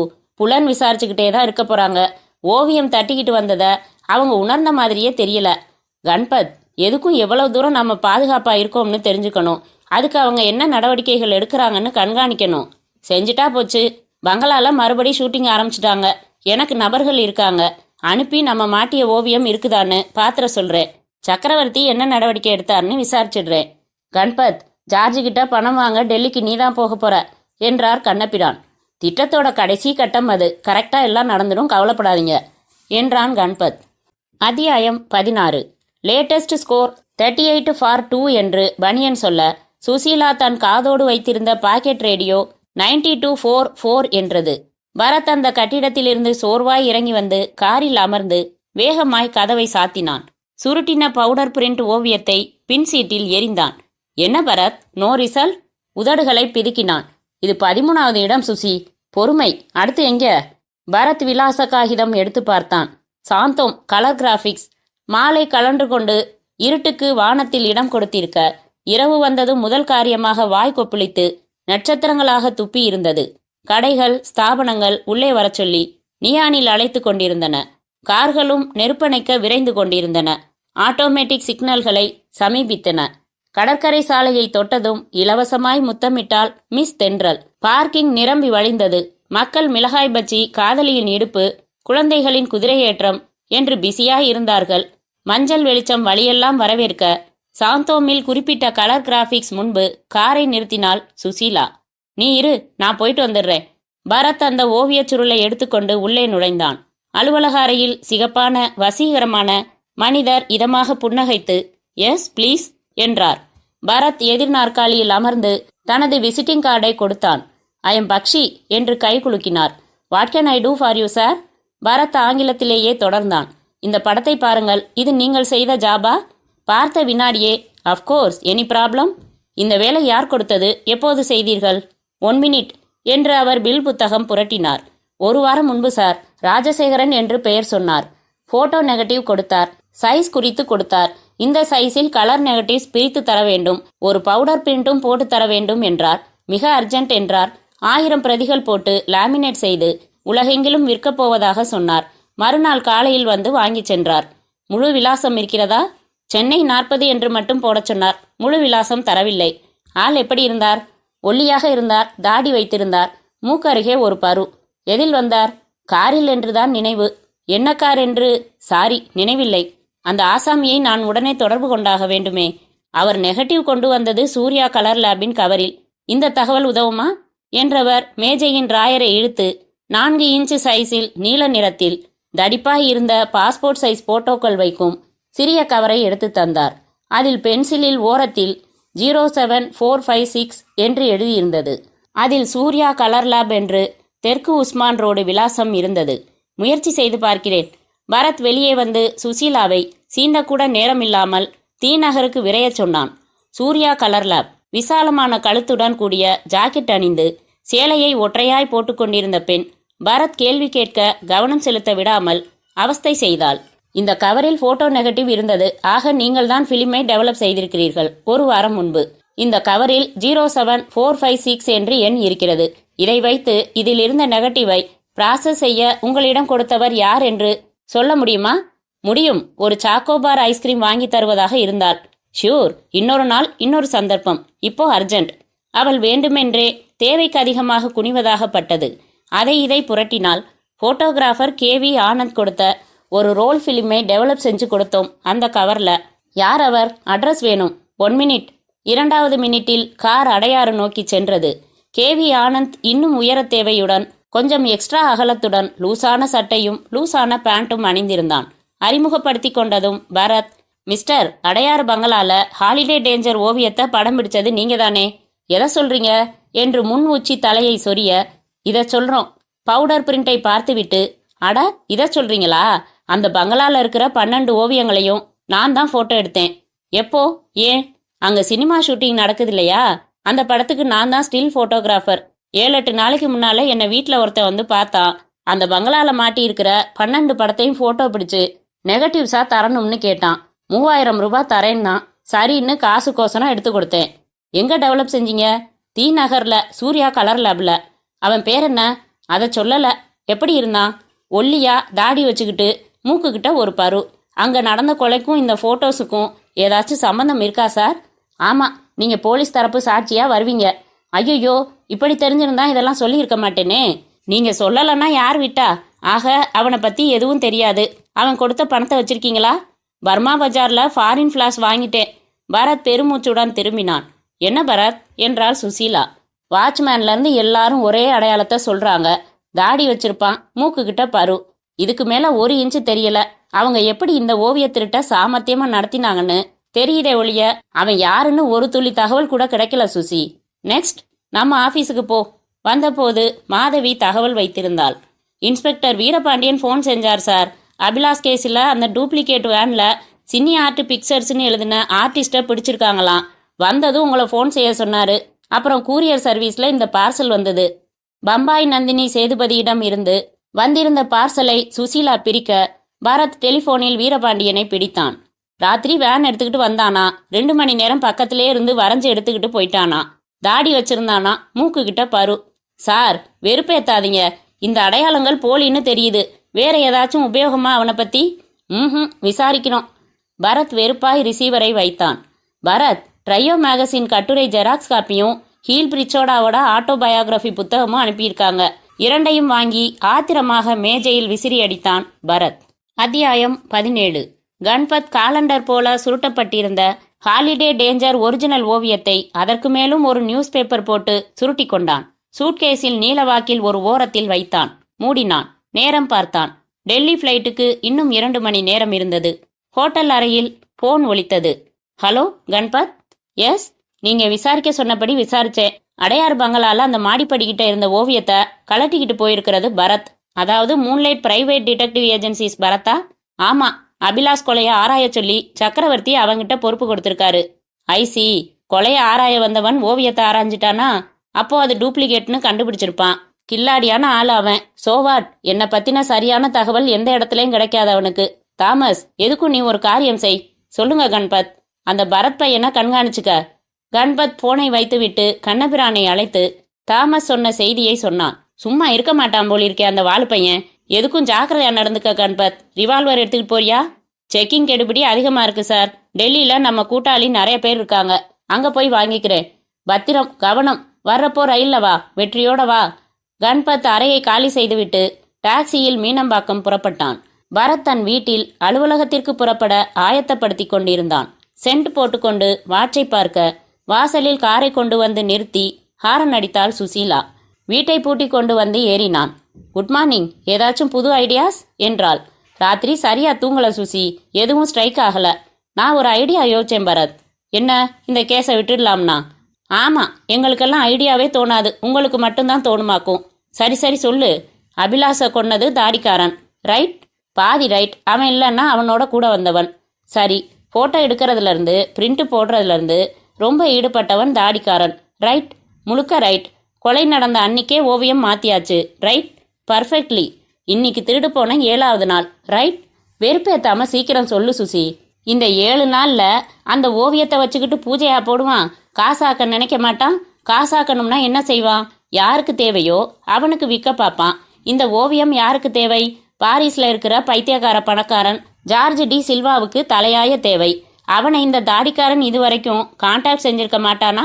ஒரே கோணத்துல இந்த கேஸை அணுகிறமே. அந்த ஜார்ஜ் டி சில்வா அட்ரஸ் வாங்கி அவனை கான்டாக்ட் பண்ணி உன்னை யாராச்சும் இந்தியால இருந்து கான்டாக்ட் பண்ணாங்களான்னு கேட்கணும்னு நமக்கு ஏன் தோணல பரத்? வாவ் என்ற பரத் அப்படியே அவளை அணைத்து பளிச்சென்று கன்னத்தில் முத்தமிட்டு, சுசி, காரை நம்ம வீட்டுக்கு திருப்பு. ஆபீஸ் போக 1/2 மணி ஆகும். திரும்ப வீட்டுக்கு போக 5 நிமிஷம்தான். நமக்கு இப்போ உடனே போன் தேவை. வீட்டிற்கு வந்ததும் பம்பாய் நந்தினி சேதுபதி. ஹலோ மேடம், நீங்க அனுப்பி வச்சது கிடைச்சது. ரொம்ப தேங்க்ஸ். இன்னொரு உதவி ப்ளீஸ். அந்த ஓவியம் ஏலம் எடுத்த பாரிஸ்காரன் ஜார்ஜ் டி சில்வாவோட அட்ரஸ், ஃபோன் நம்பர் எல்லாம் வேணும். கிடைக்குமா? வெயிட், என் அட்ரஸ் புக்கில் இருக்குன்னு நினைக்கிறேன். பார்த்து வைங்க.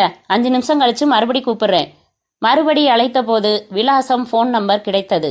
உடனே பாரிஸ் அந்த எண் முயலப்பட்டு ஜார்ஜ் டி சில்வாவின் லேடி செக்ரட்டரியால் எடுக்கப்பட்டு, ஹலோ, நான் இந்தியாவிலிருந்து சென்னையிலிருந்து பேசுகிறேன். மிஸ்டர் ஜார்ஜ் டி சில்வா இருக்கிறாரா?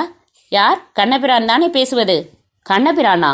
பரத் மனதில் உடனே ஒளி வேகத்தில் சிந்தனைகள் சுழன்று பல கேஸ்களில் குறுக்கிடும் பிரபல கிரிமினல் பிக் ஷாட் கண்ணபிரானின் நினைவு வந்துவிட்டது. பாரிஸில் ஜார்ஜ் டி சில்வாவின் செக்ரட்டரி இந்த கண்ணபிரானின் பெயரை சொல்கிறாள் என்றால் இந்த ஓவிய குற்றத்தின் பின்னணியில் இந்த கண்ணபிரான் இருக்கிறான் என்றுதான் பொருள். ஏற்கனவே ஒரு முறையோ சில முறைகளோ அவன் போனில் தொடர்பு கொண்டிருக்க வேண்டும்.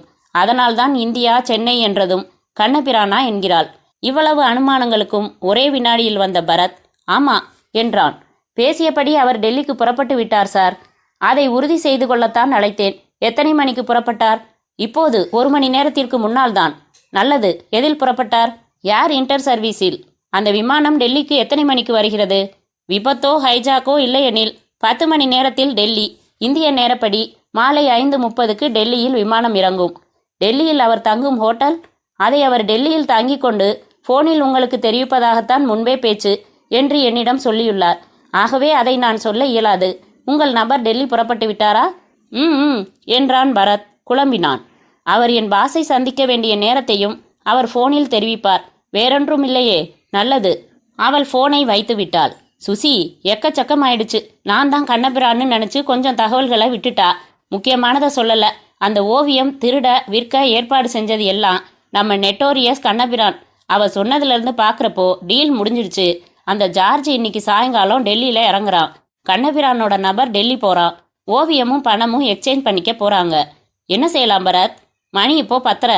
ஜார்ஜ் ஏறின பிளேன் டெல்லியில் இறங்க போகிறது சாயங்காலம் 5:30க்கு. 7 மணி நேரம் இருக்குது. அடுத்த ஃப்ளைட்டில் நாம் டெல்லி போகலாமா? போய் அங்கே பார் நம்ம சாமர்த்தியத்தை. பரத் உடன் தன் நண்பன் நடத்தும் டிராவல்ஸுக்கு ஃபோன் செய்தான். 12:30க்கு ஒரு டெல்லி ஃப்ளைட்டு இருக்குது. ஹைதராபாத் வழியாக போகுது. டிலே இல்லாமல் போனால் 4 மணிக்குள்ளே போயிடும்னு உத்தரவாதமாக நம்பலாம். உடனே 2 டிக்கெட்ஸ் ஏற்பாடு பண்ணிடுப்பா. பரத், சுசீலா, மற்ற விவரங்கள் உனக்கு தெரியும். உன் ஆளை ஏர்போர்ட்டுக்கு கொண்டு வந்து டிக்கெட்ஸ் கொடுக்க சொல்லிடு. ஏஜென்சிக்கு பில் அனுப்பு. ரைட்? அடுத்த ஃபோன் சக்கரவர்த்திக்கு. தாராளமாக போயிட்டு வாங்க. குற்றவாளி பிடிபட்டாகணும். எல்லா செலவும் என் பில்லில் தாராளமாக சேர்க்கலாம். நீங்கள் டெல்லியில் என் கம்பெனி பிரான்ச் இருக்குது. ஃபோன் செஞ்சிடுறேன். கார் ஏர்போர்ட்டில் காத்திருக்கும். அசிஸ்டன்ட் மேனேஜர் மாலிக் உங்களை மீட் பண்ணுவான். கம்பெனியில் அற்புதமான கெஸ்ட் ஹவுஸ் இருக்குது. அங்கேயே தங்கிக்கலாம். எல்லா வசதிகளும் செஞ்சு தர சொல்கிறேன். All the best. Thank you sir. அடுத்த phone special crime branch officer நியூட்டனுக்கு. டெல்லியில் உங்களுக்கு போலீஸ் உதவி தேவைப்பட்டா கிடைக்க ஏற்பாடு செய்யணும். அவ்வளவுதானே? விடுங்க, நான் ஒரு ஃபோன் நம்பர் தரேன். சிட்டி போலீஸ் அசிஸ்டன்ட் கமிஷனர் ஸ்ரீவர்மான்னு பேரு. எது வேணும்னாலும் செய்வார். நானும் ஃபோன் பண்ணி சொல்லிடுறேன். பரத், பேக்கப் என்றான் சுசீலாவை பார்த்து. ஸோ கிளைமேக்ஸ் இன் டெல்லி. ஏகமாக குளிரும் பரத். அதுக்கு தான் நீ என்றான் பரத். அத்தியாயம் 18. டெல்லியில் இறங்கியதுமே ஸ்வெட்டருக்கு மேல் ஸ்வெட்டர் தேவைப்பட்டது. சக்கரவர்த்தியின் கம்பெனி உதவி மேனேஜர் மாலிக் தனக்கு சொல்லப்பட்ட அடையாளங்களை வைத்து சரியாக பரத் சுசீலாவிடம் வந்துவிட்டான். வெல்கம் என்றான். உள்ளன்குள்ளாய் அணிந்திருந்தான். மூக்கில் ஒரு தக்காளி செருகிவிட்டால் ஜெமினி சர்க்கஸில் பஃபூனாக சேர்த்து கொண்டு விடுவார்கள். மிக அவசரமாக துவங்கி சீக்கிரமாக முடிந்து விட்டிருந்தது அவனுக்கு கால்கள். கெஸ்ட் ஹவுஸ் எங்கே இருக்கு மிஸ்டர் மாலிக்? அலிபார் ரோடு. முதல்ல எனக்கு ஒரு ஃபோன் செய்யணுமே. வாங்க. விமான நிலையத்தில் இருந்தபோது தொலைபேசியை உபயோகித்து பரத் ஸ்ரீவர்மாவுக்கு ஃபோன் செய்தான். அவர் ஹிந்தியில் பேச இவன் ஆங்கிலத்திற்கு வந்தான். இப்போதுதான் இறங்கி 10 நிமிடங்கள் ஆகின்றன. நான் என்ன செய்ய வேண்டும்? பாரிஸில் புறப்பட்ட ஏர் இன்டரின் விமானத்தில் ஜார்ஜ் டி சில்வா என்கிற பிரெஞ்சுக்காரர் வருகிறார். சர்வதேச விமான நிலையத்தில் விமானம் இறங்கும் நேரம் மாலை 5:30. அவருக்கு தெரியாமல் அவர் தொடரப்பட வேண்டும். அவர் தங்குகிற இடம், அதன் ஃபோன் நம்பர் எனக்கு தெரிய வேண்டும். மேலும் அவர் வந்ததிலிருந்து யாருக்கு ஃபோன் செய்கிறார், என்ன பேசுகிறார், எங்கே போகிறார் போன்ற தகவல்களும் வேண்டும். பெரிய வேலையாகத்தான் சொல்கிறீர்கள். மிஸ்டர் நியூட்டன் உங்களை பற்றி சொல்லி இருக்கிறார். நல்லதாகத்தானே? ஹார்ம்லெஸ் ஜென்டில்மேன் என்று. உங்கள் நியூயார்க் சாகசங்களை பற்றியும். Well, I take the job. உங்களை எங்கே தொடர்பு கொள்ளட்டும் மிஸ்டர் பரத்? பரத் மாலிக்கிடம் கம்பெனி கெஸ்ட் ஹவுஸின் விலாசத்தையும் ஃபோன் நம்பரையும் கேட்டு ஸ்ரீவர்மாவிடம் சொன்னான். காரியம் முடிந்தவுடன் ஒரு டீ குடிப்பதற்காக என் வீட்டிற்கு வர வேண்டும். உங்கள் ஃபியான்சியும் வந்திருக்கிறார்களா? பின்னே, மூடி இல்லாமல் பேனா பயணம் செய்வதுண்டா? என்ன வசனம் இன்றைக்கு அந்த மிஸ்டூவஸ் கேர்ள் பனியனில்? டெல்லி வரை பரவி இருக்கிறதா? ஸ்வெட்டர் அணிந்திருக்கிறாள். கெஸ்ட் ஹவுஸ் என்றதும் அறிந்து ஃபோனில் தெரிவிக்கட்டுமா? நாட்டி. ஓகே, நீங்கள் கேட்ட தகவல்களுடன் ஃபோன் செய்கிறேன். மாலிக் சுசீலாவை 3 செகண்டுகளுக்கு ஒரு தரம் பார்த்து கொண்டே காரை செலுத்தினான். கேலாட் ஹோட்டலின் 7வது மாடியின் சிட் அவுட்டில் அமர்ந்திருந்த கண்பத் பீர் பாட்டிலை மெல்ல மெல்ல காலி செய்து கொண்டிருந்தான். கழுத்தை சுத்தமாக மூடிய முழுக்கை ஸ்வெட்டர் அணிந்து அதற்கு மேலும் மஃப்ளர் சுற்றி இருந்தான். காதுகளில் பஞ்சு அடைத்திருந்தான். ஜார்ஜ் டி சில்வா டெல்லி வந்து ஹோட்டலில் தங்கி கொண்டதும் சென்னை கண்ணபிரானை தொடர்பு கொண்டு இடம் நேரம் சொல்வார். அதன் பிறகு நான் ஓவியச் சுருளுடன் சென்று அவரை சந்திக்க வேண்டும். மணி 5 தான் ஆகிறது. விமானம் வரும் நேரமே 5:30 தான். அதன் பிறகு அவர் தங்கி பணம் ஏற்பாடு செய்து கொண்டு பிறகு சென்னைக்கு தகவல் தர வேண்டும். அதற்குள் மசாஜ் செய்து கொண்டு வந்து திவ்யமாக குளிக்கலாம் என்று தீர்மானித்து எழுந்த கண்பத் டெலிஃபோன் ஒலிக்க, இவ்வளவு சீக்கிரமா என்று வியந்து கொண்டு சென்று எடுத்தான். ஹலோ கண்பத்தா? ஆமா. என்ன தாமஸ்? பரத் சுசீலாவை கவனிக்க சொன்னீங்களே? ஆமா. அவங்க 2 பேரும் மத்தியானம் 12:30 மணிக்கு இங்கே டெல்லி ஃப்ளைட்டில் ஏறினாங்க. இந்த தகவலை உங்ககிட்ட சொல்லிடலாம்னு தான். சரி வச்சுடு, நான் பார்த்துக்கிறேன். கண்பத் லேசாக குழப்பமுற்றான்.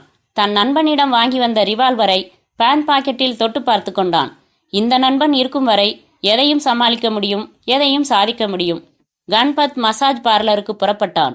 ஏர் கண்டிஷனர் சூடான காற்றை அறையில் நிரப்பிக் கொண்டிருக்க சுசீலா 2 கைகளையும் பரபரவென்று தேய்த்து தன் கன்னங்களில் வைத்து கொண்டாள். 3வது தொடர்ந்த சிகரெட்டை புகைத்த பரத், அதுக்கு வேற சுகமான வழி இருக்கு சுசி, சொன்னா கேட்க மாட்டேங்கிற. அதெல்லாம் கல்யாணத்துக்கு அப்புறம்னு நான் வெக்கமா சொல்லணுமா? இந்த ஜென்மத்துல நாம கல்யாணம் பண்ணிக்க போறதா எனக்கு படல. ஒய் கல்யாணம் சுசி. என்னென்ன கிடைக்குது சுசி? பரஸ்பரம் அன்பின் அங்கீகாரம், பேச்சு துணை, சின்ன சின்ன உதவிகள், தாம்பத்தியம், பாரிசு. இப்போ அதுல நம்ம கிட்ட இல்லாதது எது? பொறுமை என்று ஒலித்த டெலிபோனை எடுத்த சுசீலா, இருக்கிறார், நான் நன்றாக இருக்கிறேன். Are you very serious? சொல்வதால் எனக்கு கூச்சமில்லை. வெயிட் என்று குனிந்து பார்த்து கொண்டு, ரைசிங் சன்ஸ் என்றாள். அசிஸ்டன்ட் கமிஷனரா என்று ரிசீவரை வாங்கி கொண்டான் பரத். சொல்லுங்க சார். ஜார்ஜ் டி சில்வா தங்கியிருப்பது அவுரங்கசீப் ரோட்டில் உள்ள ஹோட்டல் கிளாரிட்ஜஸ், சூட் நம்பர் 617, தொலைபேசி எண் 370215. வந்ததும் முதலில் சாம் கிளாரிட்டன் என்னும் தன் நண்பருக்கு போன் செய்து பேசினார். ஏற்கனவே போனில் சொன்னபடி 20 லட்சம் பணம் ரெடியா என்று இவர் கேட்டார். அவர் ரெடி என்றார். தான் தங்கியுள்ள இடத்தை குறிப்பிட்டு உடன் அனுப்பி வைக்க சொன்னார். அதன்படி அரை மணி நேரத்தில் ஒரு நபர் ஒரு சூட்கேஸுடன் கிளாரிட்ஜஸ் ஹோட்டலுக்கு வந்து அவரை சந்தித்து பெட்டியை கொடுத்து விட்டு சென்றான். அதன் பிறகு சென்னைக்கு எஸ்டிடி பேசினார். நம்பர் தெரியவில்லை, கண்ணபிரான் என்று குறிப்பிட்டார். தான் வந்து சேர்ந்ததையும் இடம் அறை எண்ணையும் சொன்னார். உங்கள் நபர் டெல்லி வந்து விட்டாரா என்றார். வந்துவிட்டதாக எதிர்முனை தெரிவித்தது. இரவு 9:30க்கு என் அறையில் என்னை சந்திக்க சொல்லுங்கள் என்றார். அதற்கு அவர் சம்மதித்தார். விவரங்கள் போதுமா? யதேஷ்டம். இன்னும் ஏதாவது உதவி? இரவு 9 மணிக்கு நான், சுசீலா, நீங்கள் மூவரும் ஜார்ஜ் டி சில்வாவின் அறையில் இருக்கிறோம். 9:30 மணிக்கு வரப்போகிற அந்த கண்ணபிரானின் நபரை அரெஸ்ட் பண்ணுகிறோம். அவன் கொண்டு வரப்போகும் 20 லட்சம் மதிப்புள்ள ஒரு ஓவியத்தை கைப்பற்றுகிறோம். விவரமாய் நேரில் சொல்கிறேன். ஜார்ஜ் டி சில்வாவிற்கு எல்லாவற்றையும் விளக்கி நம்முடன் ஒத்துழைக்க செய்துவிடலாம். எனக்கு பாதிதான் புரிகிறது. நான் ஒன்று செய்கிறேன். 8 மணிக்கு உங்கள் கெஸ்ட் ஹவுஸ் வருகிறேன். அங்கிருந்து மூவருமாக ஹோட்டல் கிளாரிட்ஜஸ் போகலாம். அதுவும் நல்ல யோசனைதான் என்றான் பரத். ஆனால் மஃப்டியில் வாருங்கள், துப்பாக்கியை மறக்காதீர்கள். சொன்னபடி 8 மணிக்கு வந்துவிட்ட ஸ்ரீவர்மா மிக இளமையாக இருந்தார். மிக சமீப நிமிடங்களில் ஷேவ் செய்திருந்தார். சுசீலாவிடம் பேசும்போது மட்டும் கண்கள் எக்ஸ்ட்ராவாட்ஸ் பருகி மின்னின. ஆண்கள் என்று நினைத்து கொண்டான் பரத். பரத் அந்த பவுடர் பிரிண்ட் ஓவியச் சுருளை எடுத்து விரித்து வைத்து ஆனா, ஆவண்ணா, ஈனா, ஈயண்ணா என்று எல்லாம் அவரை தகவல்களால் நிரப்பினான். அதை சுருட்டி எடுத்துக்கொண்டு மாலிக் வழங்கிய காரில் புறப்பட்டார்கள். ஹோட்டல் கிளாரிட்ஜஸ் தெருவில் ஒரு அழகு தீவாக இருந்தது. வண்டியை பார்க் செய்துவிட்டு ரிசப்ஷனில் ஜார்ஜ் டி சில்வா தன் அறையில் இருப்பதை உறுதி செய்து கொண்டு வாசனை ஸ்ப்ரே செய்த லிப்டில் பிரயாணம் செய்து ஜார்ஜ் டி சில்வா 3 பேரையும் கண்டு மிரண்டான். நெடிதுயர்ந்தோனாய் இருந்தான். மீசை செம்பட்டை, தலை செம்பட்டை, கண்கள் செம்பட்டை. ஆங்கிலத்தை பரோட்டா போல பீத்து பீத்து பேசினான். பரத் அவனுக்கு பவுடர் பிரிண்டை காட்டி அபிலாஷ் கொலையை விளக்கி வரப்போகிற ஓவியம் திருட்டு ஓவியம் என்பதை பூரணமாக உணர வைத்து அதிர வைத்தான். இந்த கொலையிலும் திருட்டிலும் சம்பந்தப்பட்டிருப்பதாக உங்கள் மேல் குற்றம் சுமத்த முடியும் மிஸ்டர் ஜார்ஜ் டி சில்வா. நான் கௌரவமானவன். எனக்கும் இந்த குற்றங்களுக்கும் எந்த தொடர்பும் இல்லை. குறிப்பிட்ட அந்த ரசிகன் பணத்தேவைக்காக தன்னிடம் விற்றதாக கண்ணபிரான் என்னிடம் சொன்னதால் வில்லங்கம் எதுவும் இல்லை என்று நம்பித்தான் வாங்க இறங்கினேன். என்னை கேஸில் இழுத்து அசிங்கப்படுத்தி விடாதீர்கள். மாட்டோம், கவலைப்படாதீர்கள். வரப்போகிற குற்றவாளியை பிடிக்க, அந்த ஓவியத்தை கைப்பற்ற எங்களுடன் ஒத்துழைப்பீர்களா? நிச்சயமாக என்றார் ஜார்ஜ் டி சில்வா உற்சாகமாக. அத்தியாயம் 19. கன்பத் மணி பார்த்தான். 9. சூட்கேஸுடன் புறப்பட்டான். ஹோட்டலின் வாசலில் டாக்ஸி பிடித்தான். பாதி வழியில் இறங்கி மற்றொரு டாக்ஸி மாறினான். மீண்டும் இன்னொரு டாக்ஸி மாறி கிளாரிட்ஜஸ் ஹோட்டலில் இறங்கிக் கொண்டு அந்த டாக்ஸியை காத்திருக்க சொல்லிவிட்டு லிப்டில் நுழைந்து 617 சூட்டின் பஸ்ஸர் பித்தானை அழுத்தின போது மணி சரியாக 9:30. கதவு திறக்கப்பட்டது. ஜார்ஜ் டி சில்வா புன்னகைத்தான். கன்பத் தன்னை அறிமுகப்படுத்தி கொண்டதும் கை குலுக்கினான். உள்ளே அழைத்தான். அந்த சூட்டில் ஒரு வரவேற்பறை, ஒரு டைனிங் அறை, பெட்ரூம் என்று வீடு மாதிரியே இருக்க வரவேற்பறையில் கன்பத்தை அமரச் சொல்லி எதிரே ஜார்ஜ் டி சில்வா அமர்ந்தான். என்ன சாப்பிடுகிறீர்கள் நண்பரே? மன்னிக்க வேண்டும். எவ்வளவு சீக்கிரம் முடியுமோ அவ்வளவு சீக்கிரம் வியாபாரத்தை முடித்துக்கொண்டு புறப்பட விரும்புகிறேன். அருகில் இருந்த பெட்ரூமின் கதவுக்கு பின்னால் வரிசையாக ஸ்ரீவர்மா, பரத், சுசீலா நின்றிருந்தார்கள். ஸ்ரீவர்மா கையில் துப்பாக்கி தயாராய். வந்தவன் தரும் ஓவியம் ஒரிஜினல் தான் என்பதை ஊர்ஜிதம் செய்து கொண்ட பின் ஜார்ஜ் டி சில்வா கை தட்டுவார். அவர் தட்டியதும் ஸ்ரீவர்மா தலைமையில் மூவரும் வெளியே வர வேண்டும், அவனை பிடிக்க வேண்டும் என்பது பேசிக்கொண்ட ஏற்பாடு. அந்த கைத்தட்டல் ஒலிக்காக கதவை சில மில்லிமீட்டர் இடைவெளியுடன் சாத்தி வைத்திருந்து காத்திருக்க, சரி, வியாபாரத்திற்கு வரலாம். ஓவியத்தை காட்டுங்கள். முதலில் 20 லட்சம் பணத்தை காட்டுங்கள். ஜார்ஜ் டி சில்வா சூட்கேஸ் எடுத்து டீபாய் மேல் வைத்து திறந்து அவன் பக்கம் திருப்பி வைத்தார். பரப்பலாக 500 ரூபாய் நோட்டுக்கட்டுகள் 40 இருந்தன. கன்பத் தன் சூட்கேஸை எடுத்து வைத்தான். திறந்தான். உள்ளிருந்து ரப்பர் பேண்ட் போட்ட ஓவியச் சுருளை எடுத்து ஜார்ஜிடம் நீட்டினான். ஜார்ஜ் டி சில்வா அதை பிரித்து அதிர்ந்தான். வெறும் வெள்ளை கார்ட்போர்டு அது. புரியாமல் நிமிர்ந்தபோது சிரித்த கணபத்தின் கையில் ரிவால்வர். ஜார்ஜ் டி சில்வா, எனக்கு சற்று அதிகமான மூளை. கண்ணபிரான் உன்னிடம் பேரம் பேசினார். நான் தனிப்பட்ட டெல்லி நண்பன் ஒருவனுடன் கூட்டு சேர்ந்து வேறு ஒருவனிடம் விலை பேசினேன். இதற்கு பெயர் டபுள் கேம். எங்கள் பார்ட்டி நாளைக்கு வருகிறது. இங்கேயும் 20 லட்சம், அங்கேயும் 20 லட்சம். ஒரே ஓவியத்திற்கு 40 லட்சம். அதுதான் கணபத். அசையாதே, சுடுவேன்.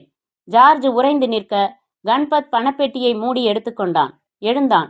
பெட்ரூம் கதவுக்கு பின்னால் நின்ற ஸ்ரீவர்மாவுக்கு நிலைமையின் விபரீதம் உரைத்தது.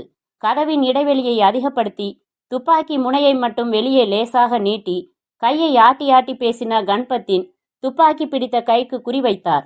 விசையை இழுத்துச் சுட்டார். ஆனால் குறி தவறி சுவரில் அலங்கார பல்ப் ஷேட் சிதறியது. சுதாரித்த கணபத் சட்டென்று எதிரே பாய்ந்து ஜார்ஜ் டி சில்வாவின் கழுத்தில் கை போட்டு வளைத்து கொண்டு துப்பாக்கியை அவன் நெற்றி பொட்டில் பதித்தான். ரூமுக்குள்ள யார் இருந்தாலும் மரியாதையா வெளியில வாங்க. துப்பாக்கியோட. கமான், இல்லன்னா இவனை சுட்டுடுவேன். ஸ்ரீவர்மாவுக்கு வேறு வழி இல்லை. வெளியேறினார். இன்னும் 2 நிழல்கள் தெரியுதே, வாங்க. பரத்தும் சுசீலாவும் வந்தார்கள். நினைச்சேன் டெல்லி வந்த பிள்ளைங்க இன்னும் நம்ம வழியில குறுக்கிட காணமேன்னு. இது யாரு? கட்டிங் பார்த்தாலே தெரியுதே போலீஸ்னு. ஆனா அதிர்ஷ்டம் எப்பவும் என் பக்கம்தான்.